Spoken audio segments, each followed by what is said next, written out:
Kia Sorento.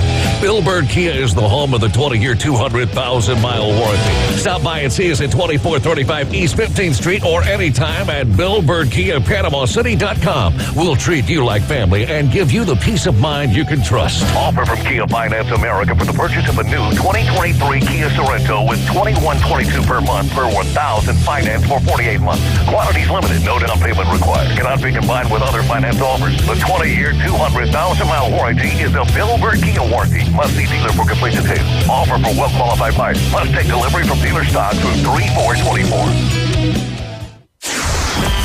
Everyone makes New Year's resolutions. However, most folks seldom fulfill those resolutions. This new year, one of your number one resolutions should be a visit to that boot store. And be sure you follow through or you'll miss out on the tremendous savings on one of the largest selections of Western wear and work clothes in the area. That boot store open Tuesday through Thursday, 9 till 5. Friday and Saturday, 9 till 5:30. That boot store next to Bill Bird Kia, 15th Street in Panama City. Remember, God is good all the time.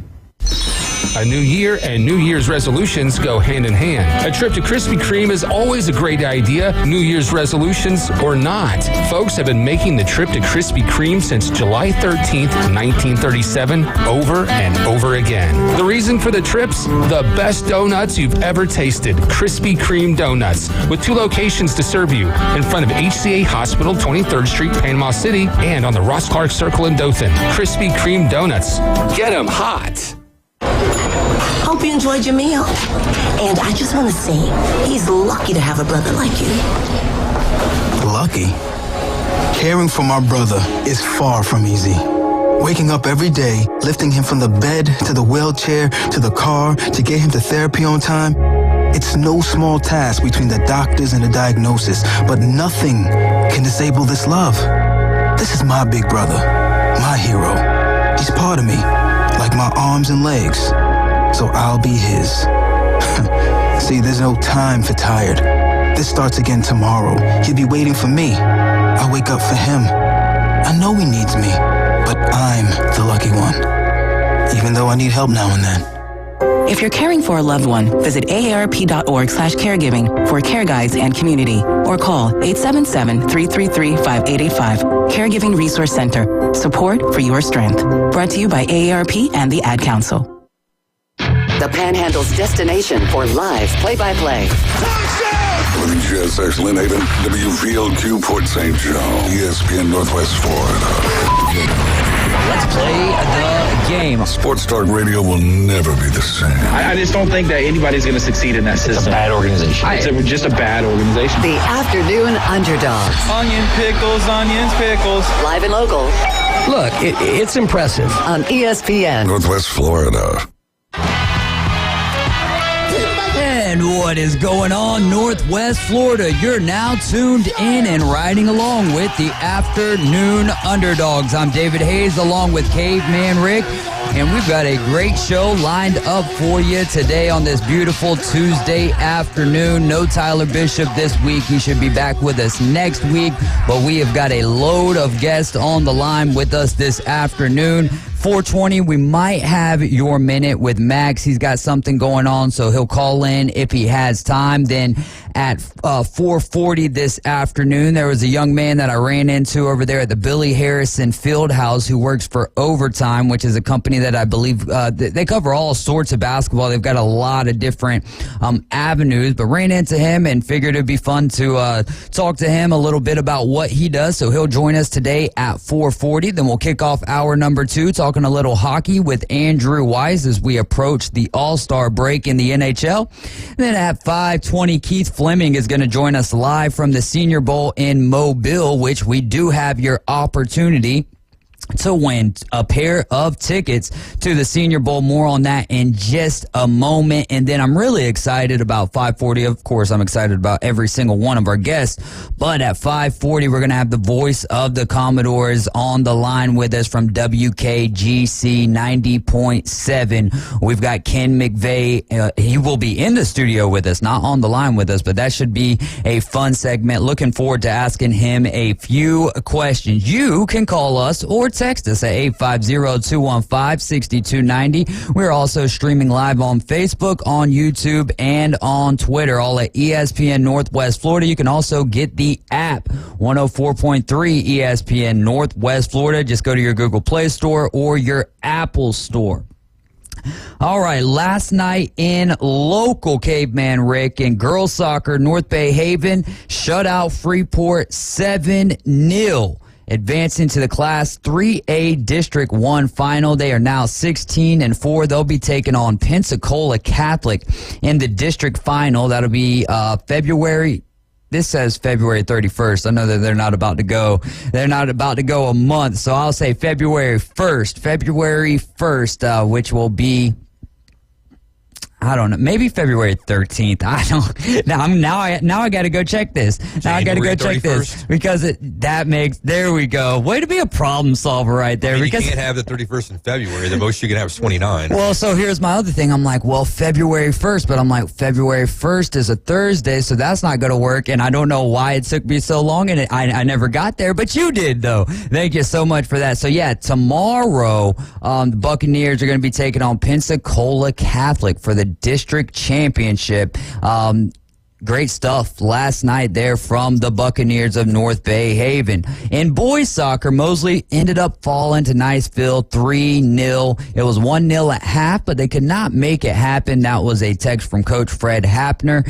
And I told him last night when he sent that over to me, I really do appreciate coaches sending me anything. I mean, we've got a platform here for you guys to use, especially when it comes to the high school athletics. Like, you know what I'm saying? Like, when it comes to the high school teams or even middle school teams, for the travel ball teams and all of that, it's a little bit of a different story. But any cool stories, I'm always down to bring a light to what's going on here in this community. A lot of awesome things are happen continuously. It's hard to keep track of it all, and that's why we have a great community. So help us help you. And then also we've got some scores from boys and girls basketball, but some of the other scores from girls soccer last night: Niceville shutting out Childs 2-0, Pensacola Catholic taking down Walton 4-0, FSU High School shutting out Mariana 8-0, and again North Bay Haven over Freeport 7-0. Boys high school soccer tonight, North Bay Haven is going to be hosting Rutherford. North Bay Haven with a record of 14-3-1. Rutherford comes in with a record of 5-7-2. How about that from Coach Olds and the Rutherford Rams? I know it's going to be a tough one going up against the Buccaneers tonight. They're 14-3-1. Great season for them. But Rutherford, I believe they only had one win last year. If not, let's call it two. And so he's doubled it up no matter which way you look at it at 5-7-2. They will be playing at North Bay Haven tonight at 6 p.m. Walton is 5-4-2. They're traveling to Freeport, who is 5-7-3. They'll take off tonight at 7 p.m. Florida State High School traveling to Mariana. They will start tonight at 5 p.m. And then Community Christian is 6-5-1. They're traveling to 5-12 Port St. Joe. The Tiger Sharks will host that game starting tonight at 7 p.m. And girls high school basketball, Bozeman, they have a record of 8-12. They're going to be hosting 0-11 Crossroads Academy. The tip for that game is at 5:30. Bluntstown comes in with a record of 14-1. Cottondale is 4-7. Cottondale hosts Bluntstown at 5:30. Arnold is 8-15. Port St. Joe 3-10. Arnold hosting Port St. Joe tonight at 5:30. Chipley is 14-8. Bay is 5-15. Bay traveling to Chipley tonight at 6 p.m. And then Mosley and the Dolphins are 12-8. They travel to 19-4 Niceville, and that game tips tonight at 6 p.m. Those are your girls' high school basketball scores but games for tonight. And then in boys' high school basketball, Mariana continuing a great season, sitting there with a record of 20-2. Graceville is 15-8. Mariana hosting Graceville tonight at 6:45. Weewaw is 3-12. Cottondale 15-5. Weewaw hosting Cottondale at 7 p.m. Then Arnold, they're 4-16 in boys basketball. Port St. Joe 9-11. and 11. That game tips tonight at Arnold at 7 p.m. Bay is 12 and 11, and they're hosting North Bay Haven, who is 3 and 20. That game will tip tonight at 7:30. And then one of the another cross-county rival here, Rutherford, 13 and 8, hosting 15 and 7 Mosley. I was there for the Bay Rutherford game Friday night over there at Bay High. That was a great game. The atmosphere was electric. Glad to be a part of that. Also got a little opportunity to talk to Coach Rusty Cook a little bit there. But Dream Big's going to be shooting some pictures over there doing his photography. So y'all make sure to stop by and tell him hello as well. Mosley and Rutherford. Rutherford hosts tonight at 7 p.m.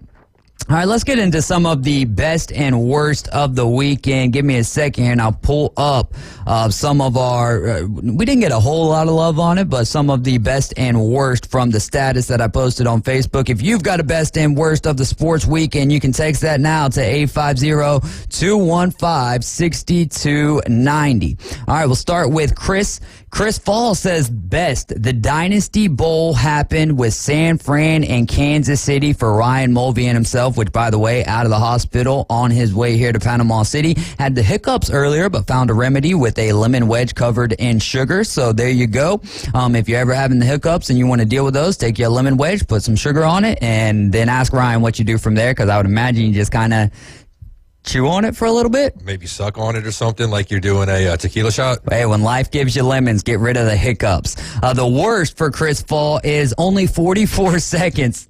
Only 44 seconds of Taylor Swift shown at the game. She needs 50-50 coverage, split screen. So great stuff there. I know Chris is busy as all get out getting ready for the Mardi Gras parade this Saturday. My best of the weekend is the Titans fan that was at the bank repping the Derrick Henry jersey. I just thought that was interesting how, the game just started, and that stuck out like a sore thumb to me, but not to just me, because the entire world of social media there started posting them there. And then the worst is for all of those who had San Francisco and the 49ers there at -7.5, because that was tough. If it was 4th and goal, if Jameson Williams doesn't pull that down, then the 49ers are covering 10 right there, and did not work out that way. But even worse than that, how many times? 6 AFC championships in a row for the Kansas City Chiefs. Feels like they're in the Super Bowl every year as well. If not, they're just falling very short in overtime. And for all of that, the Chiefs are going to open up as an underdog. It started at 2.5. It's moved its way to 1.5. Haven't even looked at the spread today. But really, the Patrick Mahomes and the Kansas City Chiefs need this type of motivation, Caveman Rick? No, they don't. And then on top of that, I was listening to Dan Patrick earlier here on ESPN Northwest Florida. And who was it? Snead. They had Snead on there, 49ers. Yeah.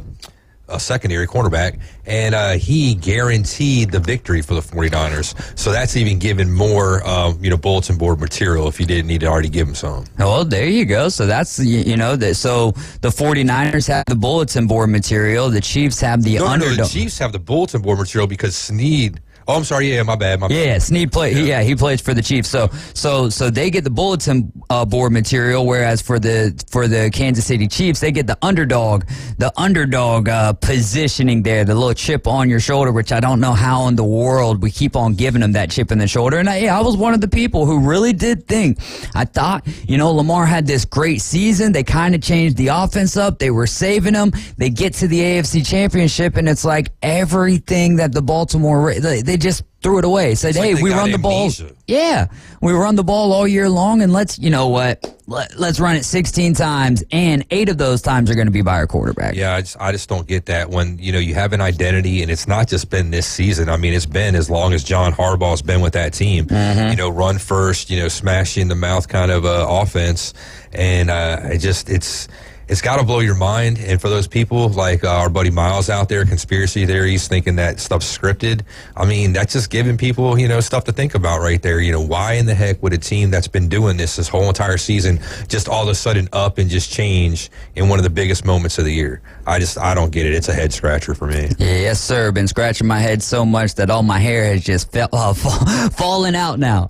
And so the whole thing about the spread, like you were mentioning, the Chiefs are coming out of the AFC, which we pretty much know is the tougher of the two conferences over the NFC. So if anything, the Chiefs haven't been maybe playing their best football, but they still have been finding a way to win every week. But they have been playing their best football when it mattered the most, though, right? Well, I mean, still, I guess you could say it's their best football, but I mean, it's their best football of the year. Yes, but they're still having issues. They're still not like, I always said, like my Eagles all season, like still not having a complete game. You're just going out there, you're getting enough done to win the game, but you're not like going through the whole game just steamrolling teams, or just kind of like how the Ravens were doing the way up until this past weekend. You're right, and the Ravens were doing that. There was beginning of the year not so much, but then they did truly become dominant. But I mean, go to the 2019 Patriots, or no, not 2019, undefeated year. What was that? 2000.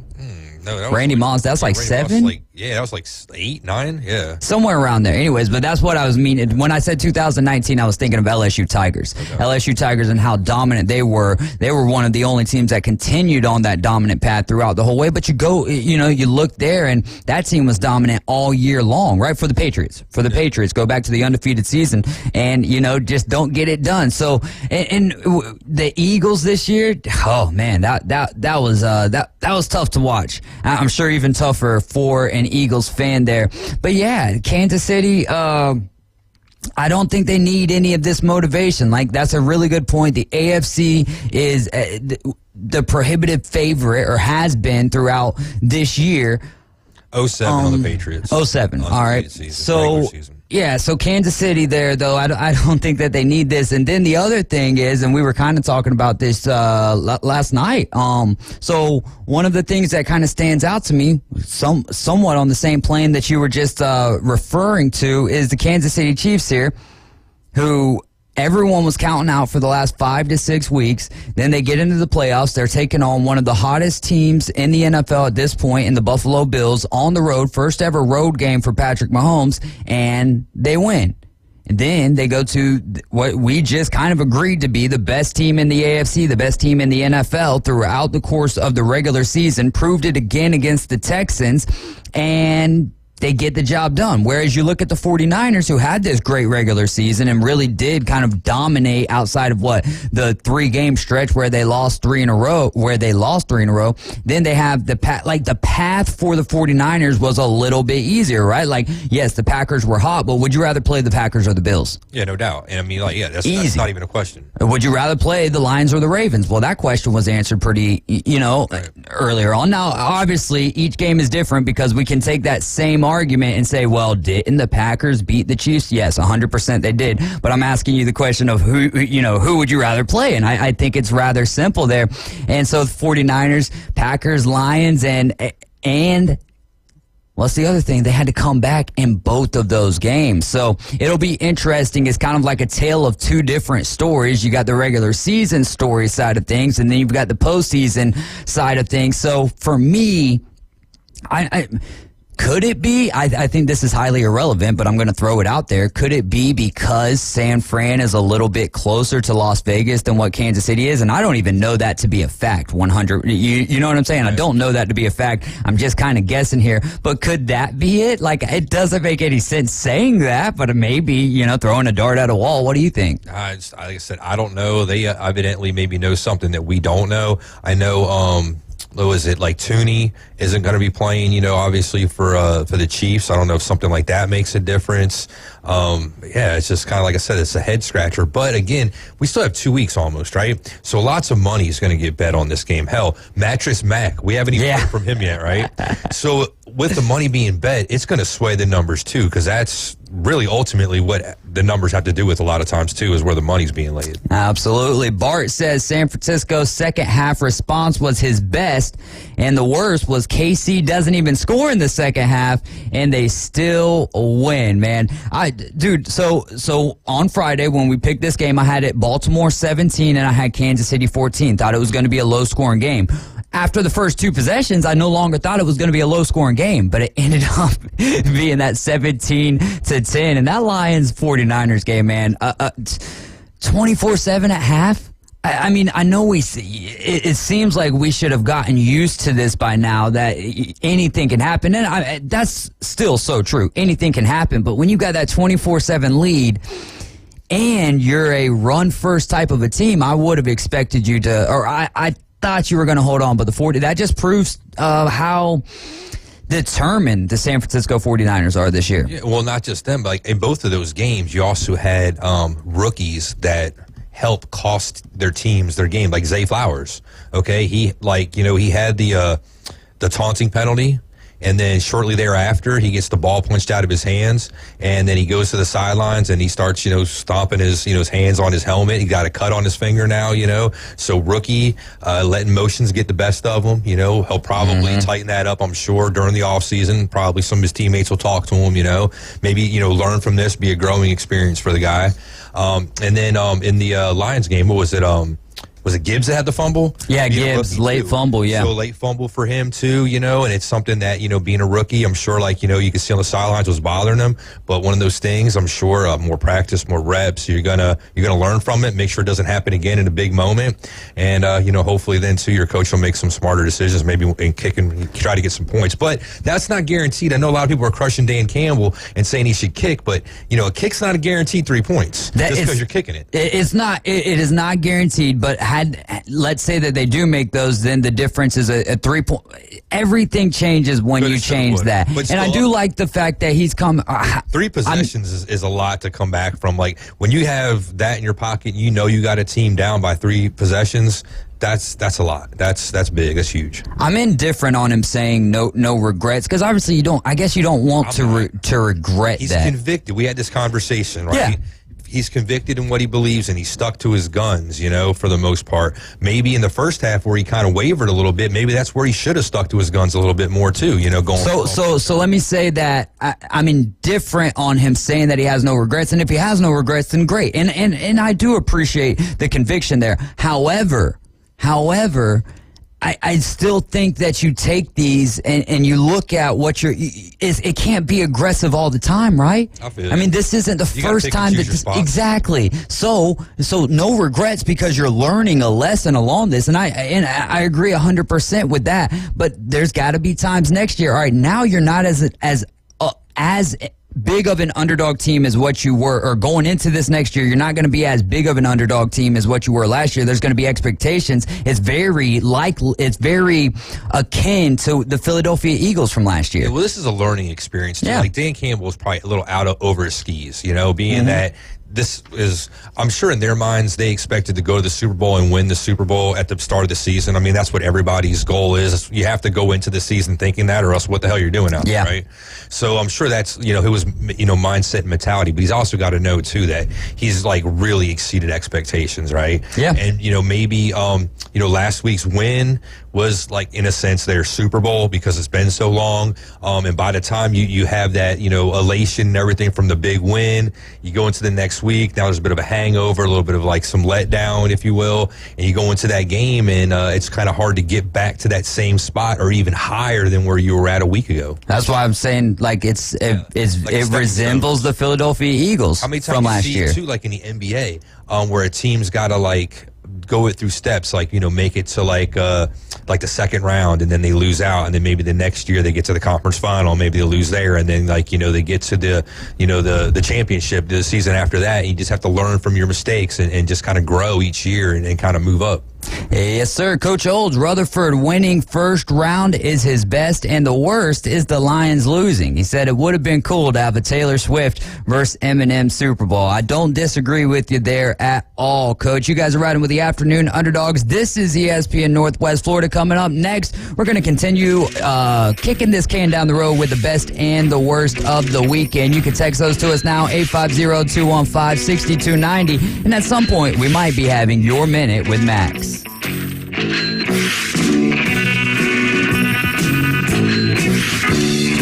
ESPN Northwest Florida has your chance to win a pair of tickets to the Senior Bowl, the preeminent college football all-star game, Saturday, February 3rd, live in Mobile, Alabama. 2 ways to win.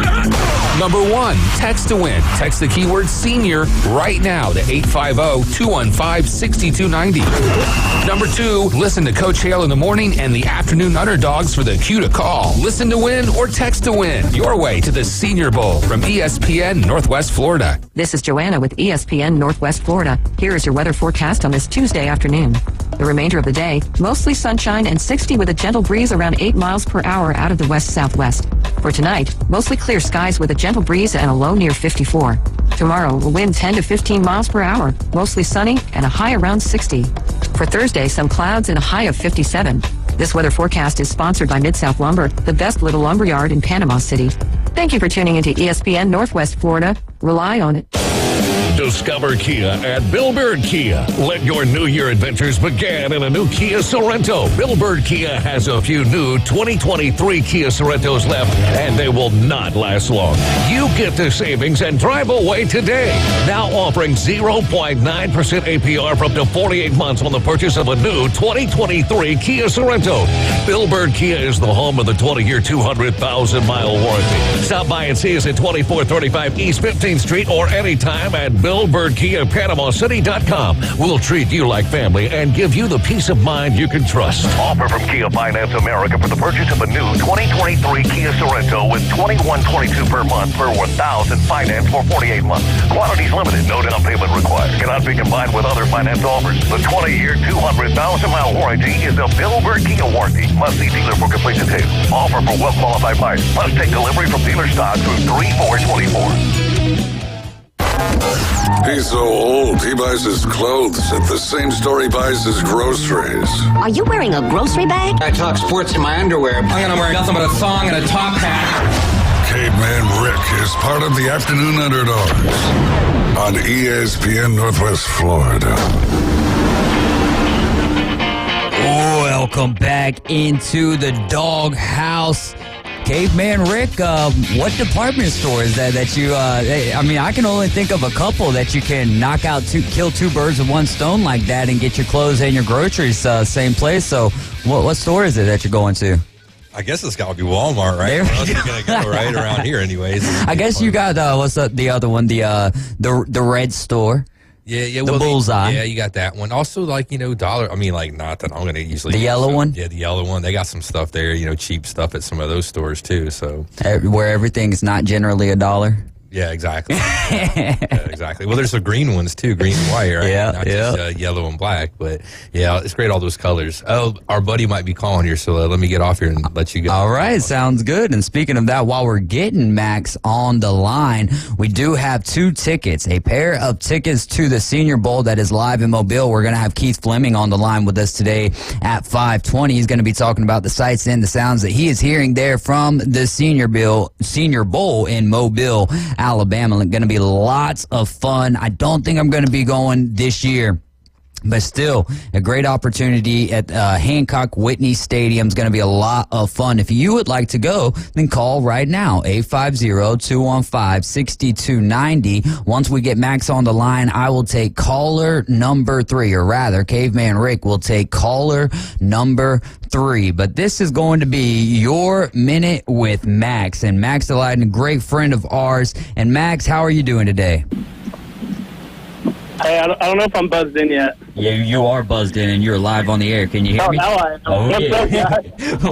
You were a distant echo for me for a sec there. Oh, it's because it was in that transition phase of like putting you on the telephone hybrid at that point. But Max, great to have you in the building with us today. And since you lend me your time on a weekly basis, tell the folks about the Allegiant Lending Lads and what y'all can do for them and how to reach you.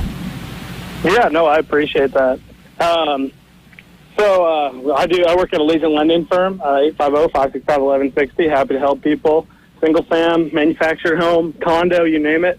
Home equity line of credit, we can help you out over in Panama City, PCB, 30A.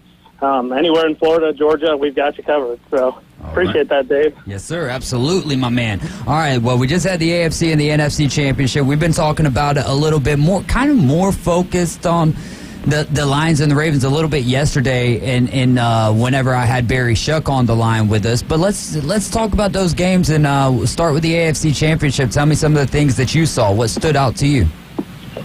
Man, Patrick Mahomes is inevitable. Yes. He's inevitable. It's crazy what he does on a daily basis. I mean, Lamar kind of flailed under the spotlight, which I think I was a little surprised because Harbaugh is such a good coach. I guess Andy Reid's a better coach, and big credit to their DC. That defense showed up, made the probable MVP looked pretty bad. So I know there's a lot of question marks, a lot of hate, but I mean, I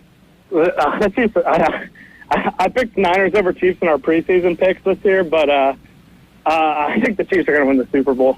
Yeah. I don't know. A better quarterback, better coach. I'm going to have to err on that side.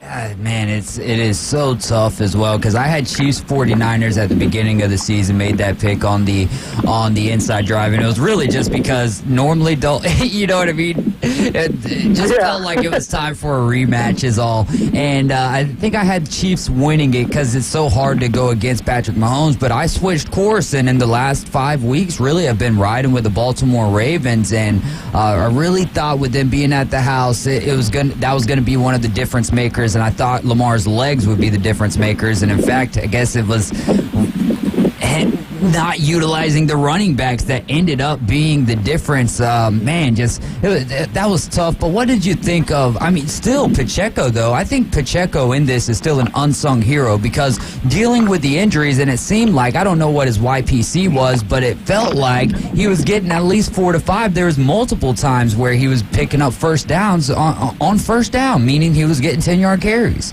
I know. He's a stud. What a good scout by the Chiefs offensive department. Obviously, they've missed on some, like Kadarius Toney, but, he's incredible. He's so gritty. Good for him that he's made a career for himself because he was always like that in the Big Ten, but it's really hard to gauge Big Ten running backs because most all Big Ten teams do is run the ball. So I'm happy for him, and he really is an unsung hero because everyone just points to Mahomes and Kelsey, and Pacheco has been there for every big win for the Chiefs this year. So I'm really happy for him, and especially it's hard to get a lot of credit when you're a running back under such an elite quarterback. I think Mahomes, correct me if I'm wrong, is probably in the he's not there yet, but he's getting pretty close to the conversation with Brady and Montana at this point. Already making this many Super Bowls, this many playoff wins at his age. It was funny, I saw an interview with J.J. Watt, too, and because he's played with him or played against him and played against a ton of greats. The majority of the great quarterbacks, and he already has him over Rodgers, Manning. It's crazy. He's got a long way to go and a lot of career longevity that he needs, but there's a path where he could be the GOAT quarterback. It's hard because Brady beat him. Although, Mahomes is still newer to the league, Brady beat him on Brady's kind of downturn, which is tough to make an argument over that. But, now I'm getting sidetracked.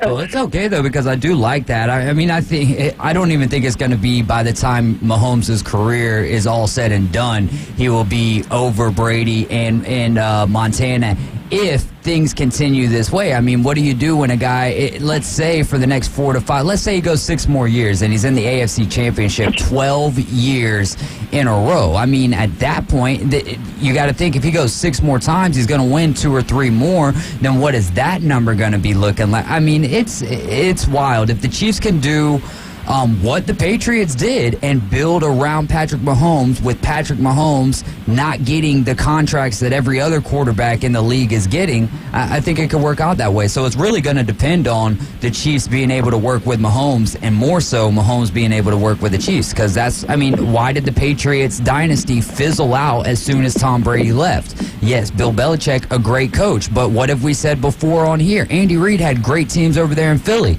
wasn't able to get the job done. Had Donovan McNabb over there, wasn't able to get the job done.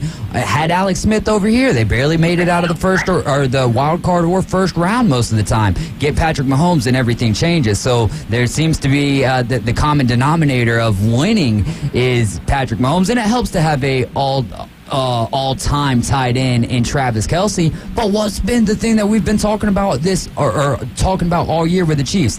Bad wide receivers, not bad wide receivers, but a lot of drops by the wide receivers. Travis Kelce slows down heading into the playoffs, but then all of a sudden, boom, he's back like Eminem. So, yeah, I think by the time, I don't think Mahomes' career will be even close to being finished by the time he's supplanted Tom Brady and Joe Montana. Yeah, and Mahomes isn't even at 30,000 yards yet, right? And Brady got to 90,000. Not that yards is the end-all be-all, but just a testament to how much volume he put up. And you have to look into the sidekick factor, too. Mahomes has got Kelsey, who's like, transcended at his position almost. You know what I'm saying? Brady also had Gronk too. He had some great players. That undefeated season he had Randy Moss. So it helps to have like that sidekick or that go-to guy that helps you as much as he helps you. Yeah, that's a great point. And both of them were very fortunate in their O-lines. I know Mahomes had a bad O-line for a year or two, but that O-line in front of him is dang good. I mean, what they did against that Ravens defense, I think it was super impressive. I know they didn't do much in the second half, but still they held their own and did what they needed to do against who was arguably the best defense in the league this year. So. Yeah, they were the best defense. Yeah, best defense in the league. And not only that, you missed your left guard there, and they were still bullying that defensive front. What did Mahomes get sacked twice and then pressured 5 times, hit 5 times or whatever? So, that was wild. And then the Chiefs' defensive front really taking it to Lamar Jackson was I thought it would have been roles reversed there. But we'll go over to the NFC Championship. Max, what'd you take away from that game? Good for the Niners. No, I don't want to take away from them necessarily, but I mean they've obviously had a pretty cake path to get there. Whereas, I'm not trying to bias the Chiefs too hard, but beating the Dolphins at home, I guess 2 on the snow, you can take that away. But winning at Buffalo, winning at Baltimore, so tough. Whereas Jordan Love was okay against the Niners, and then obviously made that bad pick. And then the Lions were a really fun, really good, really likable team. But I mean. They had probably what couldn't have been a better first half for them, and they weren't maybe the toughest caliber team, and I'm happy for the Niners, but we'll see. They have to do a lot of fine-tuning here if they want to be able to hang with Kansas City. Now, I know at times we can all be overreactionary, but who's more overrated in your opinion, Jahmyr Gibbs or Brock Purdy? Brock Purdy. Still riding with him being overrated, huh? Yeah, I mean, you can't take away him going to back-to-back NFC championships and now the Super Bowl. But, I mean, I really do think, and it's a stale argument, but it really is that system there. I mean, I'm biased as you can get for Garoppolo, and he was able to do it twice. Purdy, obviously, is a little more talented, a little better on the ground. He was really impressive with his legs this weekend. Yes. And creating a few plays, but I still think if you put him on, like, New England this year, he's kind of just Mac Jones who can run a little bit. I think if you put Patrick Mahomes on New England this year. Yeah, I mean, he does have Kelsey, but Mahomes' receiving corp's not exactly A++. I mean, Rashee Rice is a stud, but I think part of that comes to Patrick Mahomes just having amazing vision and passing abilities. But no, you're 100% right. I just think, I guess we'll see how Purdy does against the Chiefs. And I don't know, man. I'm not a Niners diehard. And I really like Shanahan and would love to see him win. I wish they had won a few years ago against Mahomes when Jimmy missed Emmanuel Sanders on that deep ball. It killed me. But it's just tough. I don't know. I don't think if I'm a Niners fan I would want to pay Brock Purdy necessarily. I don't see why anyone else. He's kind of check down king, so I don't know. But check-down kings are the ones who win. Tom Brady was a check-down king. Yeah, but it depends on where you're at, because I heard an analogy today. Okay, so Garoppolo goes to the Raiders, right? Same quarterback, same guy, and he gets benched for Aiden O'Connell. So if you put Brock Purdy on the Raiders, does the same thing happen? Because Garoppolo had success and went to a Super Bowl with the 49ers. Right. That's true. And I don't know what the answer is, because, like, I think a lot of it comes down to the coaching and the system. I mean, Shanahan is just, I know some people say he's overrated, some say he's underrated. I think he's underrated personally, just with what he does year in, year out, with the roster he's given. I know they're pretty dang deep on defense, and obviously having Debo, McCaffrey, Ayuk does not hurt. Kittle, like, that's a pretty stacked offense. But I don't know. I don't think you couldn't put someone else and they would do just as fine as Brock Purdy does back there. Like, if you switched him and Goff, I'm sure that Niners still win that game. I mean, I think you can make the argument. I was about to say, I think it's safe to say, especially with the experience, Jared Goff's been to a Super Bowl, regardless of, if we feel like Todd Gurley was there in the Super Bowl with the Rams, right? So, I think Jared Goff is not only a more accomplished, but a more confident quarterback. I've got more confidence in Goff, but Brock Purdy's in year number 2, And that's a really good point, because if you're the 49ers, it's not even a thought. It's been proven now that whoever the quarterback is in Kyle Shanahan's system. Trey Lance. Okay, but that was one game. Yeah. That doesn't count. So every other quarterback has worked out, though, right? Has brought success to the San Francisco 49ers. So they can go to Brock Purdy and be like, look, we're going to give you this much if you want to continue to be the quarterback here, and we can build around all of what we have here. Or once your deal's done as a rookie, then, you can go find, you can go get your big paycheck somewhere else, and then we'll see how that works out for you. We'll bring someone else in and go that direction, because you're absolutely right. And that's what makes good football teams. Like, honestly, Tom Brady, it would be interesting had they not built the way that they did around him. Like, if Tom Brady didn't have good defenses certain years, if he doesn't have Adam Vinatieri, there's so many factors that go into these football games. And, when you win a lot, you're going to get, as the face of that franchise, a lot of the credit. Yeah, you're spot on. All right. I'm with you on that. Got about 3 minutes here, so I want to ask you a couple of personal questions here. Who was your favorite Cubby growing? What you got? I was going to say, I think my favorite thing that you had for our prompts today was best baseball statistic. Oh yeah, that's what we're gonna end. That's what we're gonna end with. But just a couple of little quick hits here. Who was your favorite Cub growing up? Oh man, Sammy Sosa. He was just awesome. I mean, even when Cubs were bad, I know, cork bat, steroids probably. He was just so much fun, and I think one of those guys who's appreciative too of his position. After 9/11, when he ran with the American flag in his hand, that's one of the most iconic videos post that event in sports, and he was just so awesome. I had his jersey, his T-shirt jersey, a ton of baseball cards, still do, and forever love Slam Sammy. All right, you heard it here first. Max said, "Get Sammy in the Hall of Fame." Yeah, at least in the Cubs Hall of Fame. Yeah, at least in the Cubs Hall of Fame. I can feel that. And you can get Bart there while you're at it as well. Favorite sports venue of all time. I'm gonna skip a couple of these. We'll save them for another week. But give me your favorite sports venue of all time. Reason I'm asking this question is because your profile picture on Twitter is of you at Barcelona. Yeah, I was gonna say I think that's been the coolest sports environment. I've been to Camp Nou. It rivals like that college football environment. Bunch of very passionate Spaniards in one stadium. It's pretty fun.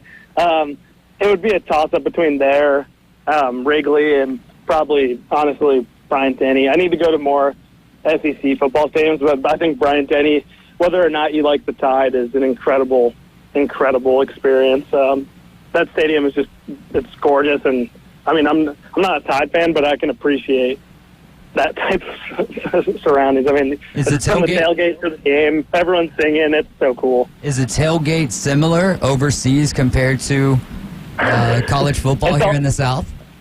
It's all at the bars. College football, I feel like it's more at the quads and the Grove and everything, but it is very heavy at the bars before and after. All right, and then the final one we're going to end with, your favorite baseball analytics stat. Give me one that stands out to you.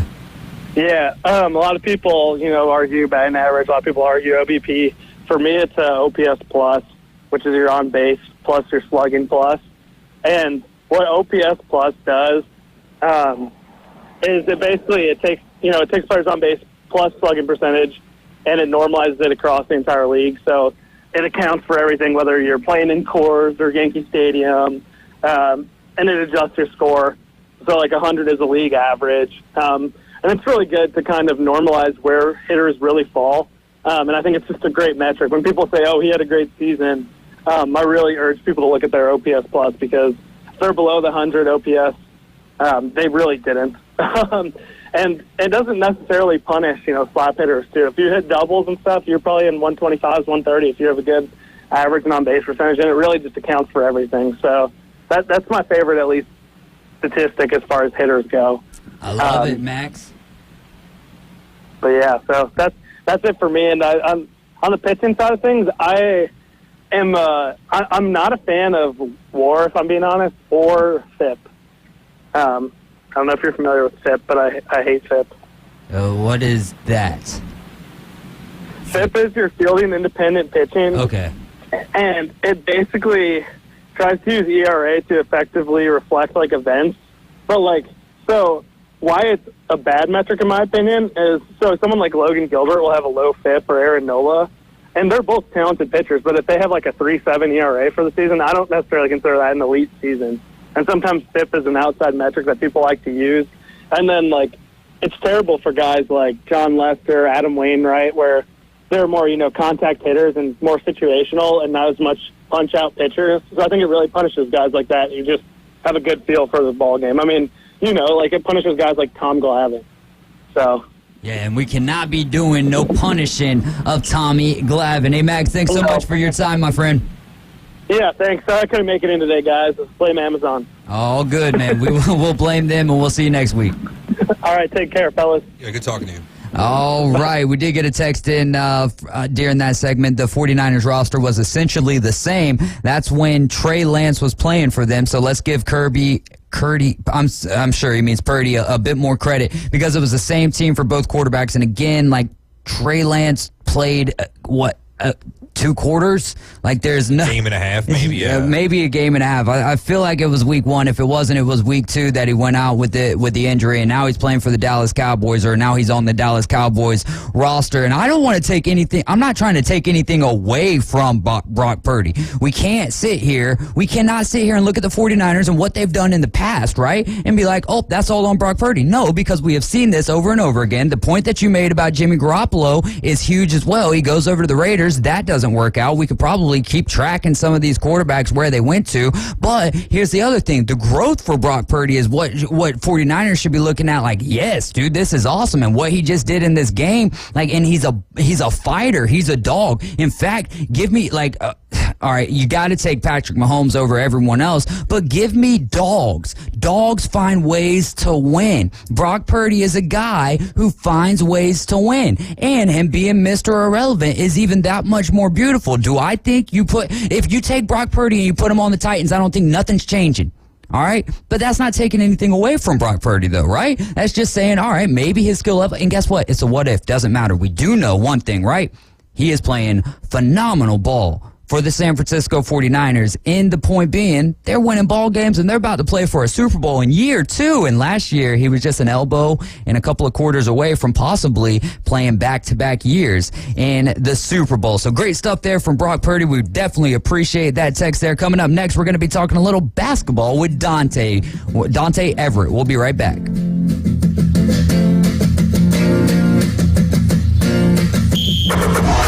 Your home for college basketball. ESPN Northwest Florida. Wednesday night, the Vanderbilt Commodores take on the Auburn Tigers inside the jungle. Number 16 ranked Auburn will try to snap a 2-game losing streak against a struggling Commodore team. Coverage starts at 7:30, tip-off at 8, right here on your home for college basketball and the Auburn Tigers. War Eagle. ESPN Northwest Florida. This is Joanna with ESPN Northwest Florida. Here is your weather forecast on this Tuesday afternoon. The remainder of the day, mostly sunshine and 60 with a gentle breeze around 8 miles per hour out of the west-southwest. For tonight, mostly clear skies with a gentle breeze and a low near 54. Tomorrow, a wind 10 to 15 miles per hour, mostly sunny and a high around 60. For Thursday, some clouds and a high of 57. This weather forecast is sponsored by Mid-South Lumber, the best little lumber yard in Panama City. Thank you for tuning into ESPN Northwest Florida. Rely on it. Golf is a game that should be fun, but to have the most fun, you need to play your best. That's where the experts at Golf Plus come in. Their friendly staff will guide you through the buying process, answer all your questions, and can help with any repairs you need along the way. Golf Plus is your custom fitting, club repair, and golf retail shop. Golf Plus staff is non-commissioned and will work with you to find the best product for your game, just like they've been doing since 1988. Golf Plus in Dothan and Panama City Beach. Fitting, repair, retail. That's Golf Plus. Kitchen Designs in Panama City Beach and Santa Rosa Beach want to help you make your dream kitchen a reality in 2024. Family owned and operated for over 20 years, they offer cabinets, countertops, flooring, and tile. Their cash and carry program offers Shaker White cabinets available the very next day. Call Kitchen Designs to make your dream come true. 850-775-4150. We don't sell the steak. You can stir this all up. We sell the sizzle.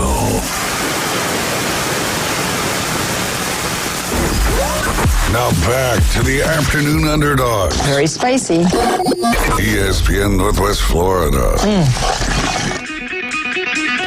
And we are back. You guys are riding with the Afternoon Underdogs. This is ESPN Northwest Florida 104.3 here in Panama City, 101.9 in Port St. Joe. We're the Afternoon Underdogs. And I'm out of breath. Just ran up to the door to help Steven get his pair of tickets to the Senior Bowl. I had 40 seconds, about 45 seconds, and made it back just in the nick of time. But really excited about this next segment here. We've got Dante Everett. Dante, how's it going this afternoon? Thank you for having me. Oh, yeah, absolutely, man. So met you over there at Gulf Coast State College. You were covering the Northwest Florida State and the Gulf Coast game there, and you work for Overtime. So tell us a little bit about Overtime, and then we'll revisit that, and then I want to jump into some NBA topics. Well, pretty much, yeah. Overtime, they cover a lot of the top ranked high school guys throughout the country. I've been with them for probably about 2 years, but what I primarily do, I work for Columbus, which is a high school team down in Miami, and Knight Riders, which is a Nike EYBL program, and notably the Boozer twins. They're on the roster, which is the son of Carlos Boozer. Oh, nice. That played in the NBA. Yeah, that is awesome stuff. We'll find out a little bit more about that here, but real quick, it's been announced official today for the All-Star game, the NBA versus WNBA. Who you got, a three-point contest. Who you got, Steph or Sabrina Ionescu in the three-point contest there? I definitely love Sabrina. She's definitely a great basketball player, but it's hard going against Curry. Do you think that there could be any... What would the right word here be? Pandering almost? Nah, maybe. Not pandering, but just like where he doesn't give it his all. Yeah, I think he'll probably go like maybe 70%. Okay, as long as we get it close. So who should go for? I think, should Steph go first? That'd be wrong, man. He needs to give her 100%, man. If he's going to go out there and do it, he needs to go out there and try to win it. Otherwise, why are you doing it? That's what I'm saying. And then if she wins it, or like, then, what are you going to say? Like, I was only going out there like 75%. Like I was saying, man, like she's going in this with house money. Steph Curry's going to be the guy that like pretty much is expected to win. So there's a lot of pressure on her. Definitely. Sabrina's like, hey, if she wins, she wins. If she loses, it's kind of expected, I guess. I'm rooting for her. I think she'll win. Why don't they put like a big curtain in them? You know how they have like those dividers or something? Just put a big curtain at half court and let them shoot at the same time. No, that would be dope. That's actually a great idea. Or we could do it like how we used to do it back in the day. You know what I'm saying? Where you got like you start on each side of the three-point perimeter. You know what I mean? And you're doing it at the same time, and the first to get all the way around could win. I don't know. There's a bunch of different ways that they could do it. I really do. Like, I want to see Steph give 100% here because I believe that even at 100%, I don't think Ionescu's going to necessarily beat him, but I think it'll be close. And I think that if Steph gives it 100%, if he's playing the same way that he always plays and she gives it 100%, we could see just how much the ladies' game has grown to this point. So I love this. I think it's going to be a lot of fun. I think it's great for the All-Star game in general. But give me your top two teams in the West and your top two teams in the East in terms of who Dante thinks could win it all. Oh, man, it's tough because everybody's playing pretty good basketball. But in the West, I'm probably going to have to go with the Clippers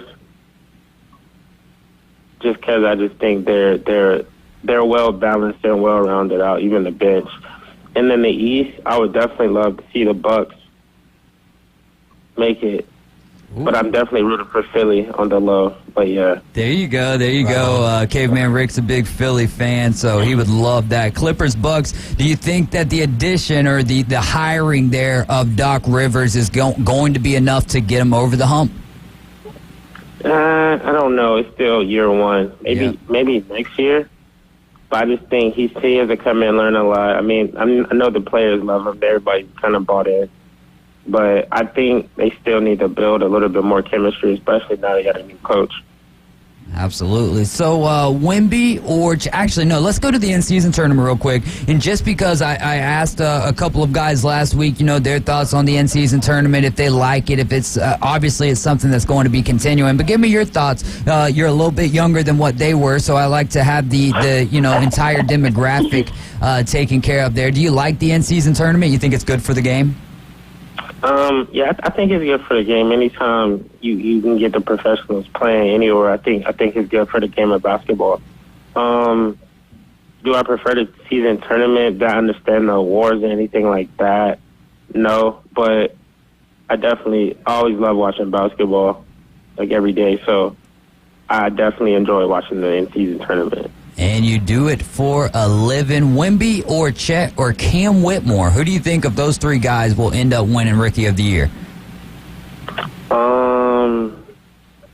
I think it should go to Chet, but I think it's going to Wemby. Yeah, that hype train is pretty big. I mean, Wemby I want to say he's played less minutes than Chet, but has also scored more points than him. But also Cam Whitmore hasn't been playing a lot of minutes for the Rockets compared to the other two, but is pretty close to them when it comes to points. But I think you're 100% right there. Victor Wembanyama, just the hype alone. But it will be interesting. Don't Wemby and Chet play 2 more times against each other this year?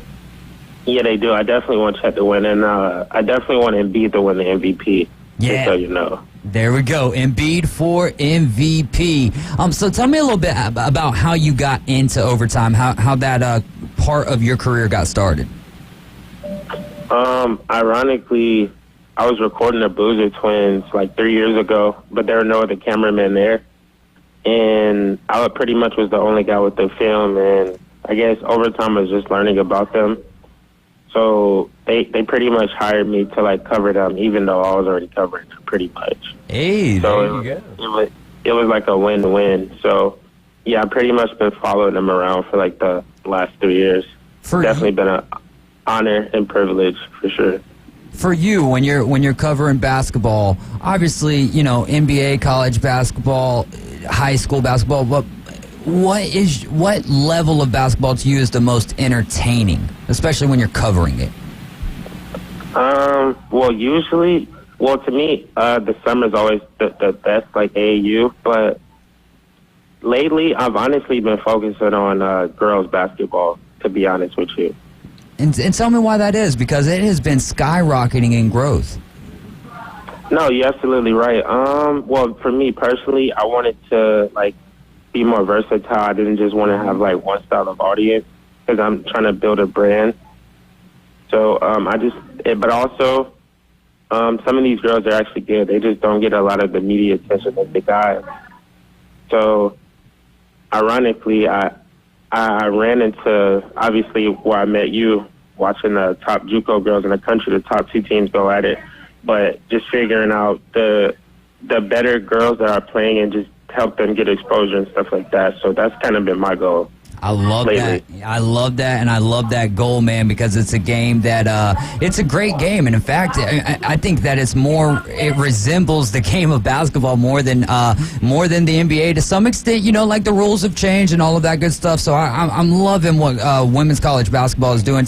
Give me your thoughts. Give me your takeaway from that Northwest Florida State Gulf Coast State College women's basketball game. Oh man, yeah, I actually came in the game. Obviously, Northwest is undefeated. I actually covered them first before I even knew who Gulf Coast was. But ironically, they took their first loss of the season. I did not expect the blowout, but they're both obviously the top 2 teams in the country, and they have multiple Division I players on each team and ranked players even in the country for JUCO girls. So it was incredible seeing all the girls on the court at the same time. But the blowout was definitely surprising to everybody. It definitely was, man. I was not expecting that. I had my head I felt like I was looking to the right, talking with someone for 3, maybe 4 minutes. Not even game time, actual minutes. And then look at the scoreboard and it's what in the world has happened? Coach Coon's got him going crazy right now. But it was a lot of fun. It was great to meet you, man. And really, honestly, keep up the work, dude, because you're doing a great thing. And I didn't even know that before, until just then, that you're focused. You're kind of focusing on the women's game, and I love that because it is a huge part of basketball, and it's great for the ladies as well. You know, for the young girls out there who are wanting to play basketball, the more exposure that they get, the more likely some of the girls who don't want to play basketball might come and play the game and learn a new sport. No, exactly, and it was definitely a pleasure meeting you as well over the weekend. Yes, sir. Hey, Dante, you take care, man. Thanks so much, and we'll chat with you again in the future, I'm sure. No, it was definitely a pleasure meeting you. Thank you for the opportunity of having me on there.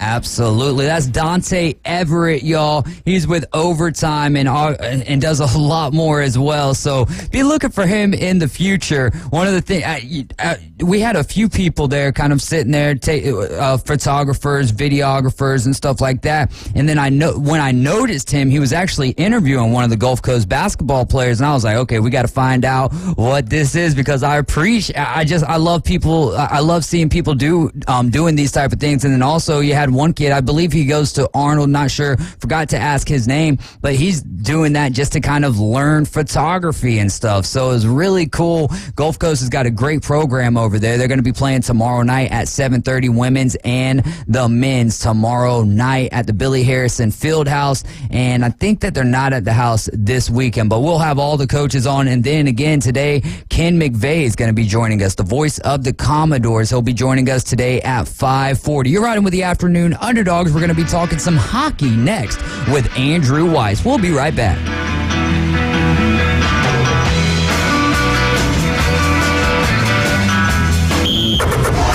Your home for college basketball. ESPN Northwest Florida. Wednesday night, the Vanderbilt Commodores take on the Auburn Tigers inside the jungle. Number 16 ranked Auburn will try to snap a 2-game losing streak against a struggling Commodore team. Coverage starts at 7:30, tip-off at 8, right here on your home for college basketball and the Auburn Tigers. War Eagle. ESPN Northwest Florida. This is Joanna with ESPN Northwest Florida. Here is your weather forecast on this Tuesday afternoon. The remainder of the day, mostly sunshine and 60 with a gentle breeze around 8 miles per hour out of the west-southwest. For tonight, mostly clear skies with a gentle breeze and a low near 54. Tomorrow, a wind 10 to 15 miles per hour, mostly sunny and a high around 60. For Thursday, some clouds and a high of 57. This weather forecast is sponsored by Mid-South Lumber, the best little lumber yard in Panama City. Thank you for tuning into ESPN Northwest Florida. Rely on it. If you spend any time at all in your yard, you're going to encounter fire ants. We know they can ruin a party. That's why we're this area's experts at fire ant elimination. As your certified top choice professional, we will rid your yard of these unwanted invaders. Brock Pest is so sure they will get rid of fire ants that they offer a 1-year guarantee. Enjoy your yard fire ant free. We guarantee it. Give us a call for your free consultation. Brock Lawn and Pest Control, our family protecting yours since 1968. Your home for the NFL. WGSX Lynn Haven.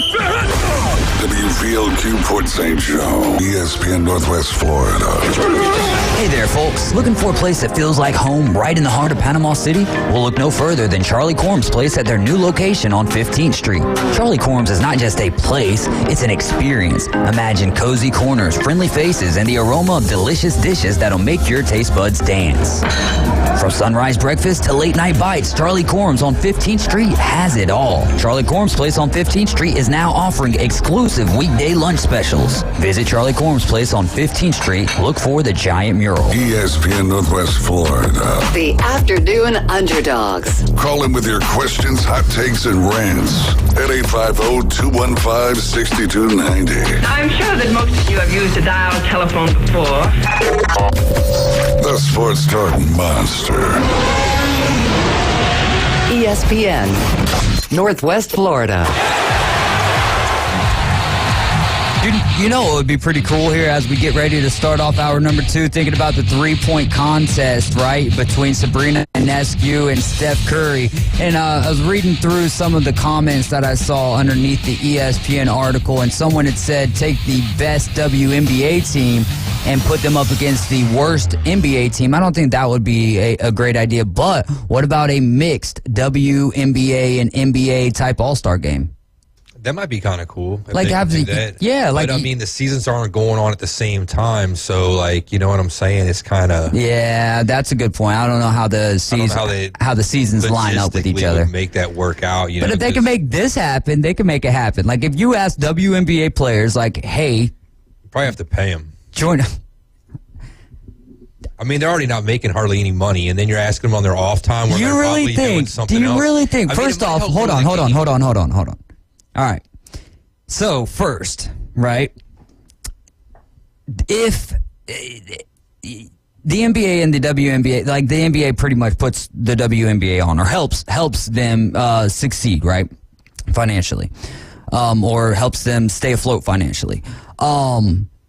The exposure that they would get from being there at the NBA All-Star Game, like Sabrina Ionescu is very popular. Caitlin Clark is very popular. You put them on the floor with the NBA stars, and now you've opened them up to a whole new demographic. So just the exposure alone, and then I'm sure that the NBA would pay them for something like that. But I think this a little bit more later. What's that? We need to probably expound upon this a little bit. We're not going to have any time, and I know I'm cutting into later on the week. Oh, yeah, we could do that. We'll do maybe plan for a Friday. I think that would be some fun, man. We need to get a WNBA and an NBA correspondent on with us. But now we're going to talk some hockey. We've got Andrew Weiss on the line. Andrew Weiss is with NHL Sense Arena, which is a VR hockey training app. And the last time we had him on, we were talking a lot about that. It's really cool. Just go to NHLSenseArena.com. Check that out if you want to get training for hockey. We've got the base right over here. We're playing roller hockey. Y'all come check it out, or not come check that out, but you can get the VR hockey training app and get a little bit better at the sport that you love. Andrew, what's going on today? Hey guys, appreciate you having me on. Appreciate you giving us some of your time. 9 points in the last 3 games for Nikita Kucherov. Tell us a little bit more about the season that he is having from your vantage point. Well, let me paint a picture here for you. A few years ago, the Tampa Bay Lightning set the then record for most points in the season. They had 62 wins, which at the time was also a single-season record. And along the way, Nikita Kucherov dominating, leading that team to that record with a career-best 128 points. That is the most by a winger in the Cap era since 2005. It was the most since Joe Thornton in 2005. It was an incredible season. There's been some Connor McDavid seasons since then that have surpassed that point total, but it was Kucherov's best season, and it was one of the greatest of this current generation. This season alone, Nikita Kucherov is on pace to smash that point total, smash the goal total he had that season, and really lead this team that is nowhere near as talented as that year's rendition to a playoff spot. That's how good he's been this year. This is a guy who's on pace for just about 140 points, which would be the most by anyone outside of Connor McDavid in the Cap era. It'd be the most by anyone since Steve Yzerman outside of Connor McDavid and Leon Draisaitl. It's incredible seeing what he's doing right now. So this is a two-man race for MVP this year between him and Nathan McKinnon out in Colorado, and he has had, honestly, a season to watch. He has more games with 3 points, where he has factored in on 3 goals, than games where he has 0 points. So if you think about that, not just 1 point, not just a 2 point, not just a multi-point night, a 3-point night, he has more of those than nights where he gets held off completely. That's incredible. It absolutely is incredible, and he's just been a lot of fun to watch, and the finesse that he plays with, but also, you know, after that sweep too, when we got swept, when the Lightning were swept by the Columbus Blue Jackets the year before they ended up going on to win the Cup, he started to play a little bit more physical as well, and you can see the attitude, the edge that he plays with sometimes, and that's a lot of fun. What's been your biggest concern for the Bolts this year? Well, a lot of people will point to the defense and, you know, the amount of goals that they're giving up, and I would tend to agree. The thing that we're seeing in recent weeks is a team that has come to understand and succeed in a brand new defensive structure. So I think we talked about this last time as well, but the Lightning last season ran a different defensive zone structure than they are this year. This year they're replicating what the Vegas Golden Knights did last year to win the Stanley Cup. Toronto switched to it. A few teams, Edmonton switched to it. A few teams switched to it. And it's basically switching. The equivalent would be in basketball switching from a zone defense to a man defense. And that's a significant change. Like you get the general concepts, but it's the little nuances that take time and practice to really pick up. And that's why if you look at the first month or 2 months of the season, if you're watching the games, you would say over and over, oh, well, they keep turning the puck over, trying to break out of their own zone, or they keep, making mistakes in the neutral zone of, who's getting back, whatever. And that's because they're still figuring out that new defensive system. And I feel like they've gotten a lot more of a hang of it. Part of that is because of the time, but also part of that is the help of the young defensive players that have come in. Emil Lilberg, Max Crozier, guys in the AHL that came up that were using that system in the AHL that understand what to do. They came up and they were able to basically be plugged and played. So with that said, I still would like to see another depth defenseman acquired if there is any room to acquire another player. There really isn't, unfortunately, with the both the salary cap and the lack of assets this team has. I wouldn't mind a middle six winger, get some more, depth offense going, but the team is scoring well, and now they're figuring out their defense. So it's basically just letting this team gel and seeing what they can do now. I love it. That's a great answer. We're talking with Andrew Weiss. Andrew, is the window closing for the Bolts? No, absolutely not. You're going to see more teams force their way into contention, and that makes it harder for sure. But I think, and it's not you as in, you guys on the show, but, we as a general population, as a fan base, as a fan base for the entire sport. Mm-hmm. We look at windows of contention, even in other sports, we look at windows of contention, and we forget that, playoff series can be decided by one bounce. Literally one bounce can change a franchise's entire direction. I always go back to the Ottawa Senators back in 2017. They're in Game 7 overtime against the Pittsburgh Penguins in the Eastern Conference Final. They get one bounce. They're going to the Stanley Cup. Who knows what happens there? They lost in overtime and then had one of the worst seasons ever after it, on ice and off ice. They traded all their stars. It was a huge mess, a huge collapse. One bounce can change your season. So with that said, you get into the playoffs, anything can happen. Anything. An 8 seed could go all the way and win the Stanley Cup easily because anyone can really get a few bounces here and there. That's why Florida Panthers last year, they upset the President's Trophy winning Boston Bruins. They were the bottom team that just snuck into the playoffs, and they ended up going to the Stanley Cup final.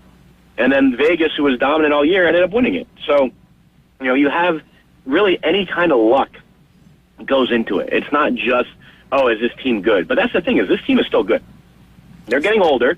Steven Stamkos has another year of wear and tear in his body. Victor Hedman does. Nikita Kucherov does. But Kucherov's still relatively young. You still have Braden Point. You still have Andrei Vasilevsky. Hedman and Stamkos are still above-average contributors. Hedman especially. He's a point-per-game defenseman right now in his, 32, 33-year-old season? That's impressive. So, you still have a lot of talent. This team that people will have to accept as Lightning fans, this team is not as deep as they were when they won the Cup a few years ago. And that's going to happen because of salary cap. You lose pieces. You lose a Yanni Gourde, an Alex Killorn, an Andre Palat, Ryan McDonough. That's going to happen. Now it's these young guys who come in, like you're seeing right now with Lilleberg and Crozier. You're seeing with, some of the forwards who are coming in. I mean, even Mitchell Shafee looked good the other night. These, prospects that come in. Ross Colton was a rookie and scored the Stanley Cup winning goal the second back-to-back year that they won against Montreal. Prospects have to come up and fill the roles. So they're not as deep, but this is certainly a team that's still in contention. So, Andrew, to switch gears real quick, I got a question for you about the Edmonton Oilers. They're on this 16-game winning streak. They're on a real tear right now. But you have the All-Star break coming up, and everybody's off this week and this weekend. So do you think this time off is going to help them keep that, streak going? Or do you think that this is going to, maybe have a little rust accumulate and that streak's probably going to get snapped, maybe the very first game after the break or very soon after? I will say it certainly won't help. It doesn't necessarily mean that's going to hurt them. But when you're in a rhythm like that, when you're playing like that, everything's firing all systems. You feel like nothing can go wrong. Everything's going right. You feel like you're in a groove. You don't want to stop. You want to keep going. Now, you don't want to play every single night. You're going to get burnt out. But a break for a team like that is, yes, it provides rest, but it provides rest for everyone. What it will do is bump them a little bit off that rhythm. And it's not necessarily a lot. They could come out of the break and win 10 more. But it's really... This is an Edmonton team that maybe started the season too comfortable, and it cost their head coach, Jay Rudcraft, his job. And I don't necessarily think that the new head coach, Chris Knobloch, is has changed so much that they were a terrible team before into a good team. He definitely made some great changes, for sure, but this is a team that has and had a lot of talent, and now they've figured it out. I don't think they're going to win every game the rest of the season, but this is certainly a team that could win every 8 out of 10. And that is a phenomenal season. Anyone would take an 800 winning percentage. So this is a day.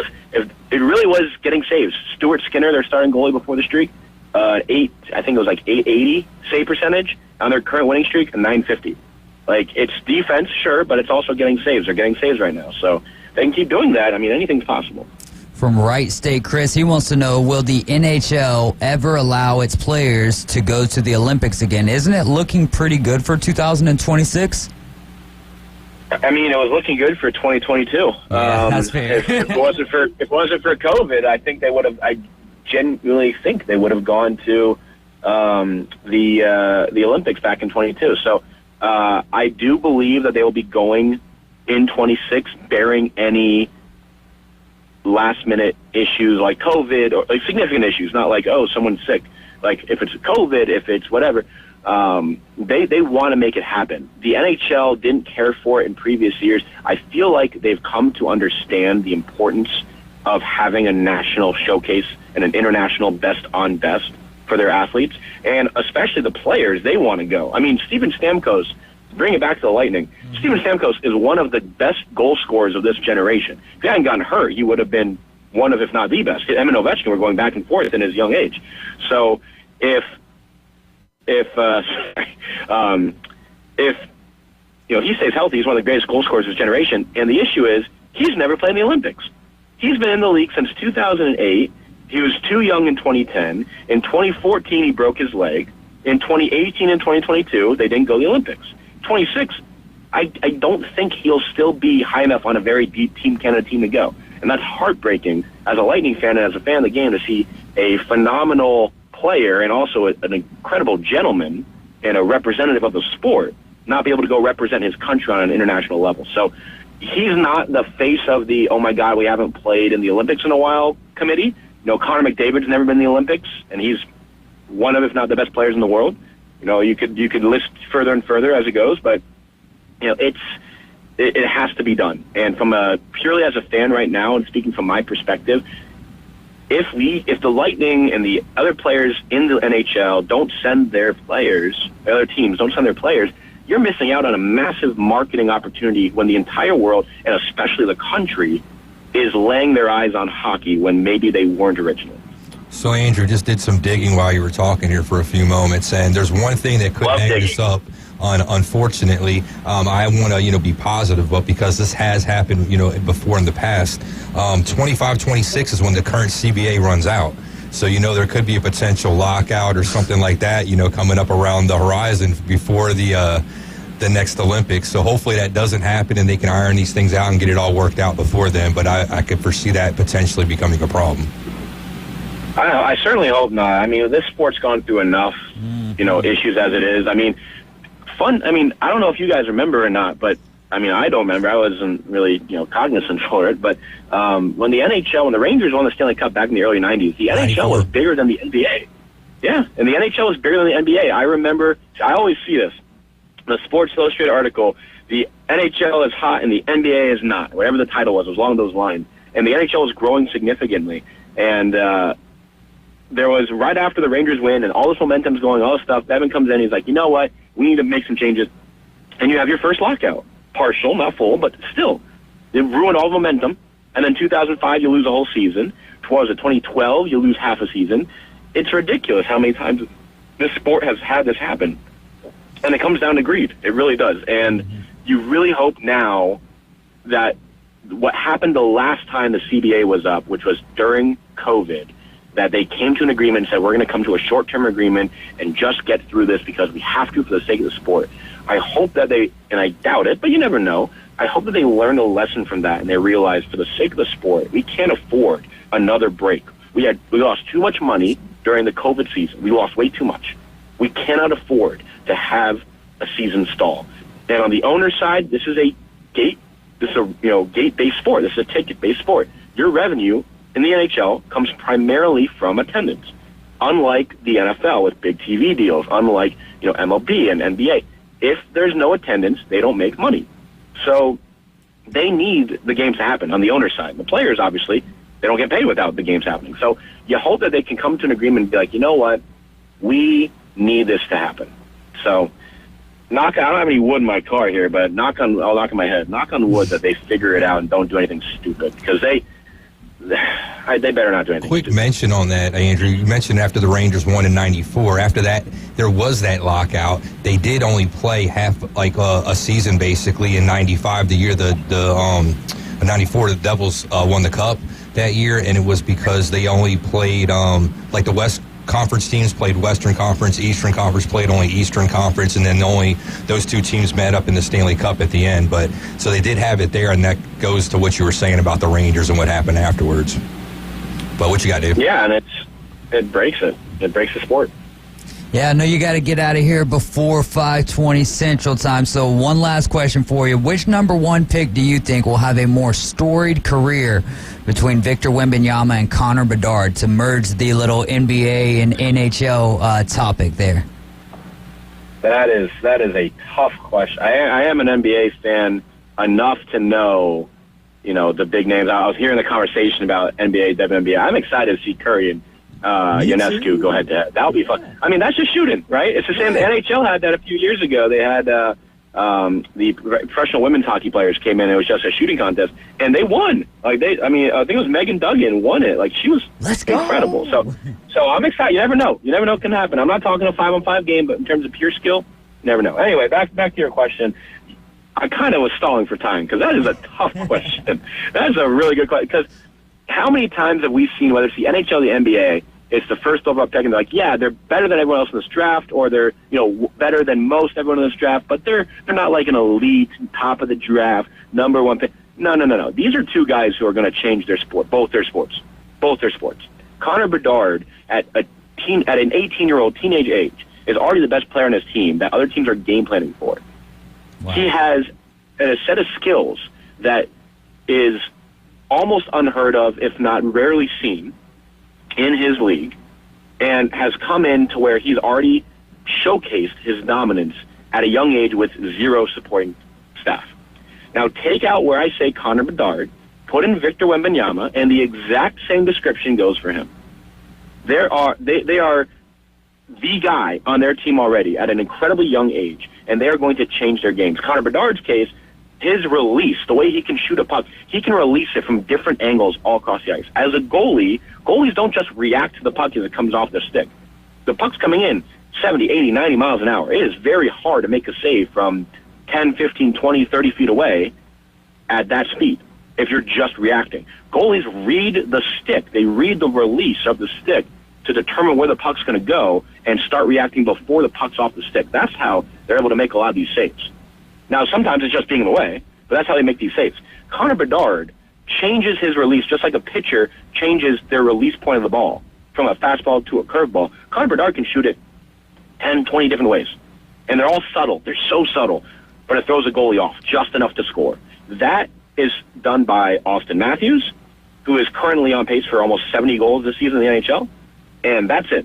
There is very few people who are doing, there's guys who can change the angle of their shot, 5, 10 different ways. But what Bedard's doing is he's going to change the game. You're going to see kids coming up now copying him that can score goals like bananas. It's going to be incredible. And for Victor Wembanyama, when have you ever seen a 7-footer who can the things he can do? I mean, he did the Shem God crossover the other day. I was like, you're 7 foot. When I was growing up, 7 foot Shaq was like, give ball, he dunked. And that's basically it. But he was good at it. Wembanyama's just I'm 7 foot. I'm going to go behind the back. I'm going to spin around you, and then I'm going to stand on 2 feet and dunk it. I'm 5'9", man. Share some of that height and athleticism. Come on, Victor, help me out. I love it. You're entertaining as always. What'd you have there? I was just saying, those two guys are just incredible. Oh, incredible. They are. The sport is in good hands. Andrew, thank you so much for giving us some of your time and great answers as always, and we will chat with you more than likely after the All-Star break. Sounds good. I'll be up there in Toronto. I'll give you my feedback on seeing all the guys in person, how good they are and how bad they really are. We'll see. Oh, awesome. I appreciate it, guys. Yeah, absolutely. And enjoy yourself up there, brother. Oh, it'll be fun. I just got to remember my passport. That's all. Oh, it's going to be phenomenal going to Toronto, man. Home of hockey. Oh, yeah. I cannot wait. It'll be a blast. All right, Andrew. We'll talk to you soon. Appreciate you guys. Thank you. Yeah, thank you. That's Andrew Weiss, and he is with NHL Sense Arena, which is a VR hockey training app. We don't got a lot of ice around our neck of the woods, but we do have some roller rinks, and I wish that it was, we have a roller rink, but I wish it was more popular, man. I mean, street hockey was one of my favorites to play growing up, and it was something that we would have never played had we not gone to an NHL game, and then things just started happening, man. Started with a milk crate, moved to a wheelbarrow. The next thing you know, we're buying PVC pipe and making our own goals at that point, trying to get as many skates we could for the neighborhood kids and sticks as well, and it was a lot of fun. In fact, our boards, we only had one. It was my dad's old canary yellow Ford Ranger, and so it was a multi-purpose thing. It was the wall that we would hit each other into, and then it would also be the penalty box. You had to hop up in the back of the truck for the penalty box. But you guys are riding with the Afternoon Underdogs. This is ESPN Northwest Florida. Third caller, when we return, is getting 2 tickets to the Senior Bowl. We're going to be talking to Keith Fleming live from the Senior Bowl. We'll be right back.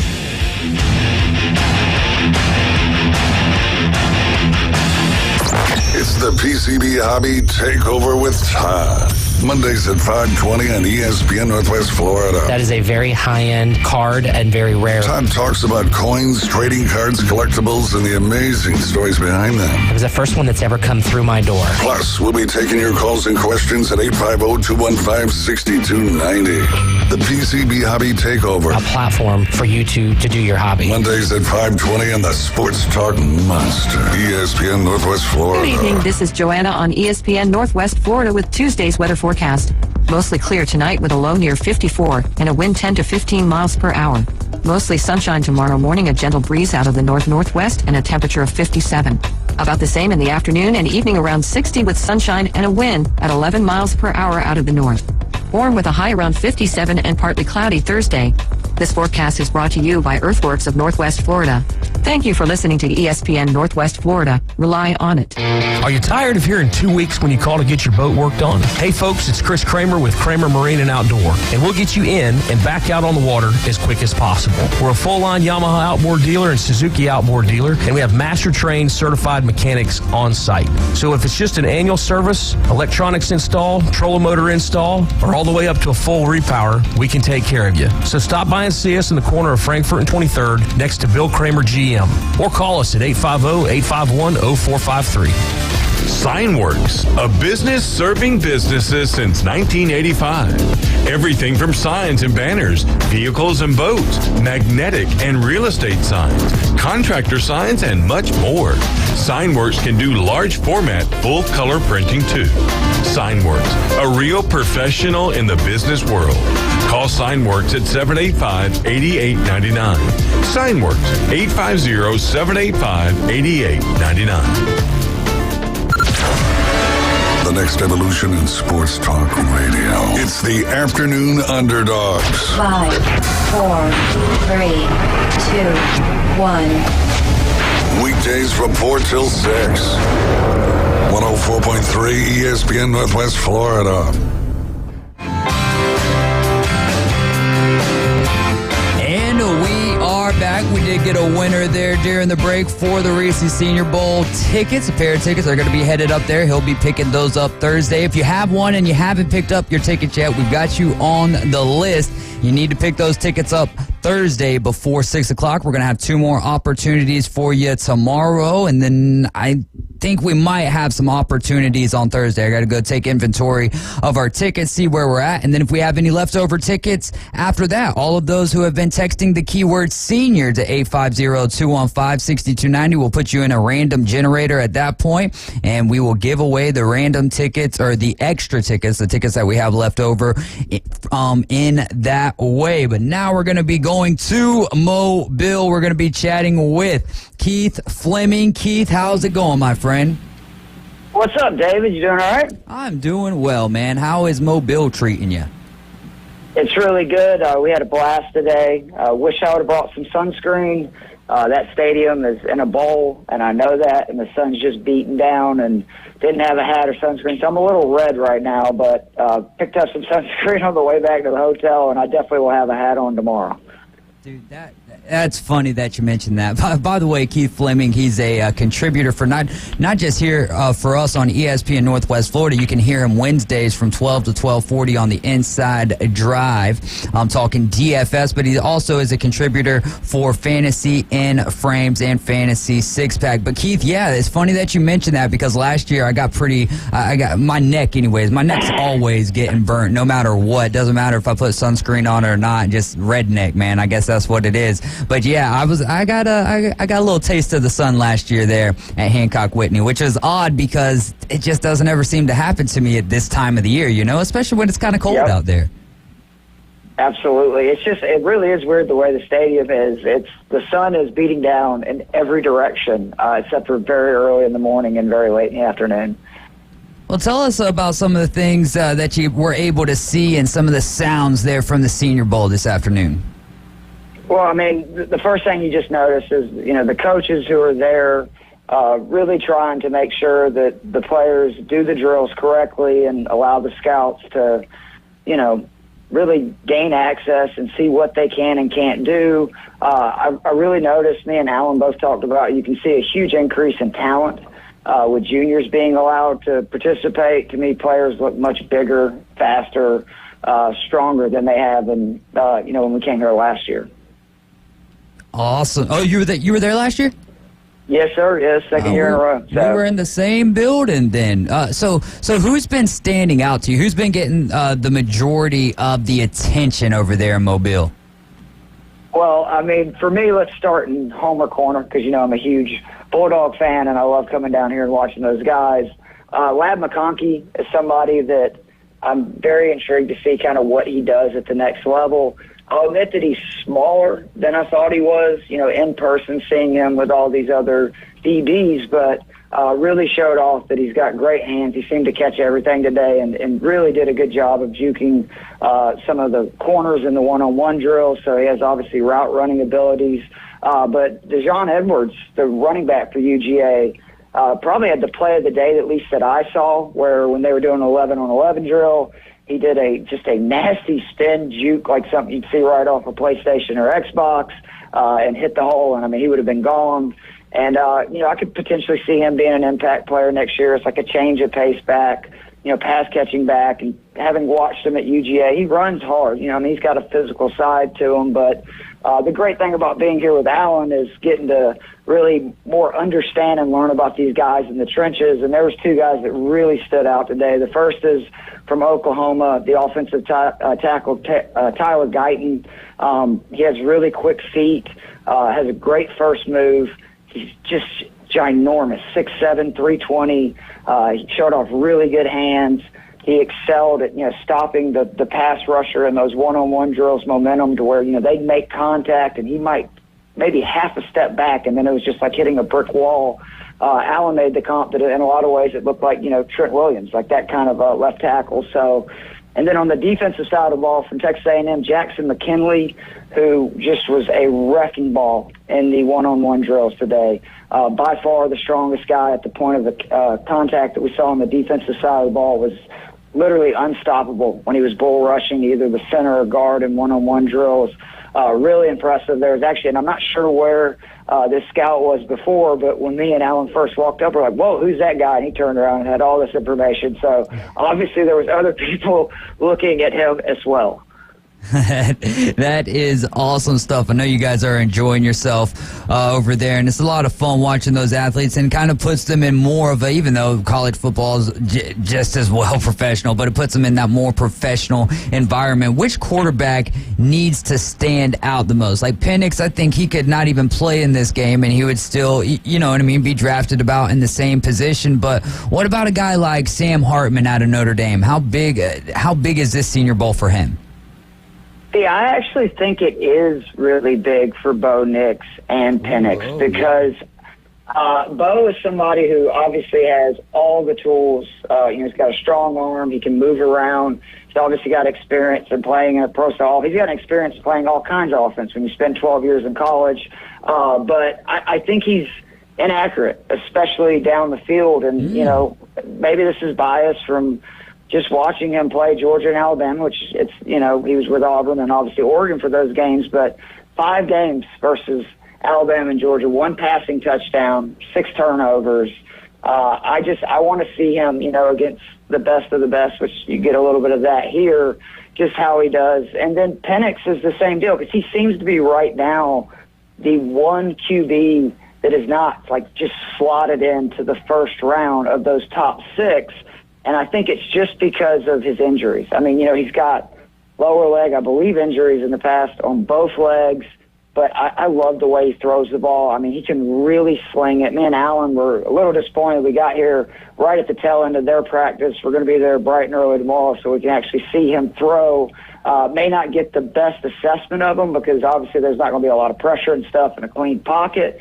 But I think he could end up benefiting a lot, from obviously impressing the right team. Not to mention it may be a benefit if he does go in the second, third round, which is right near where he's projected, because it takes some of the expectations off, right, of not being a top quarterback or maybe even getting in a situation where you can sit and wait.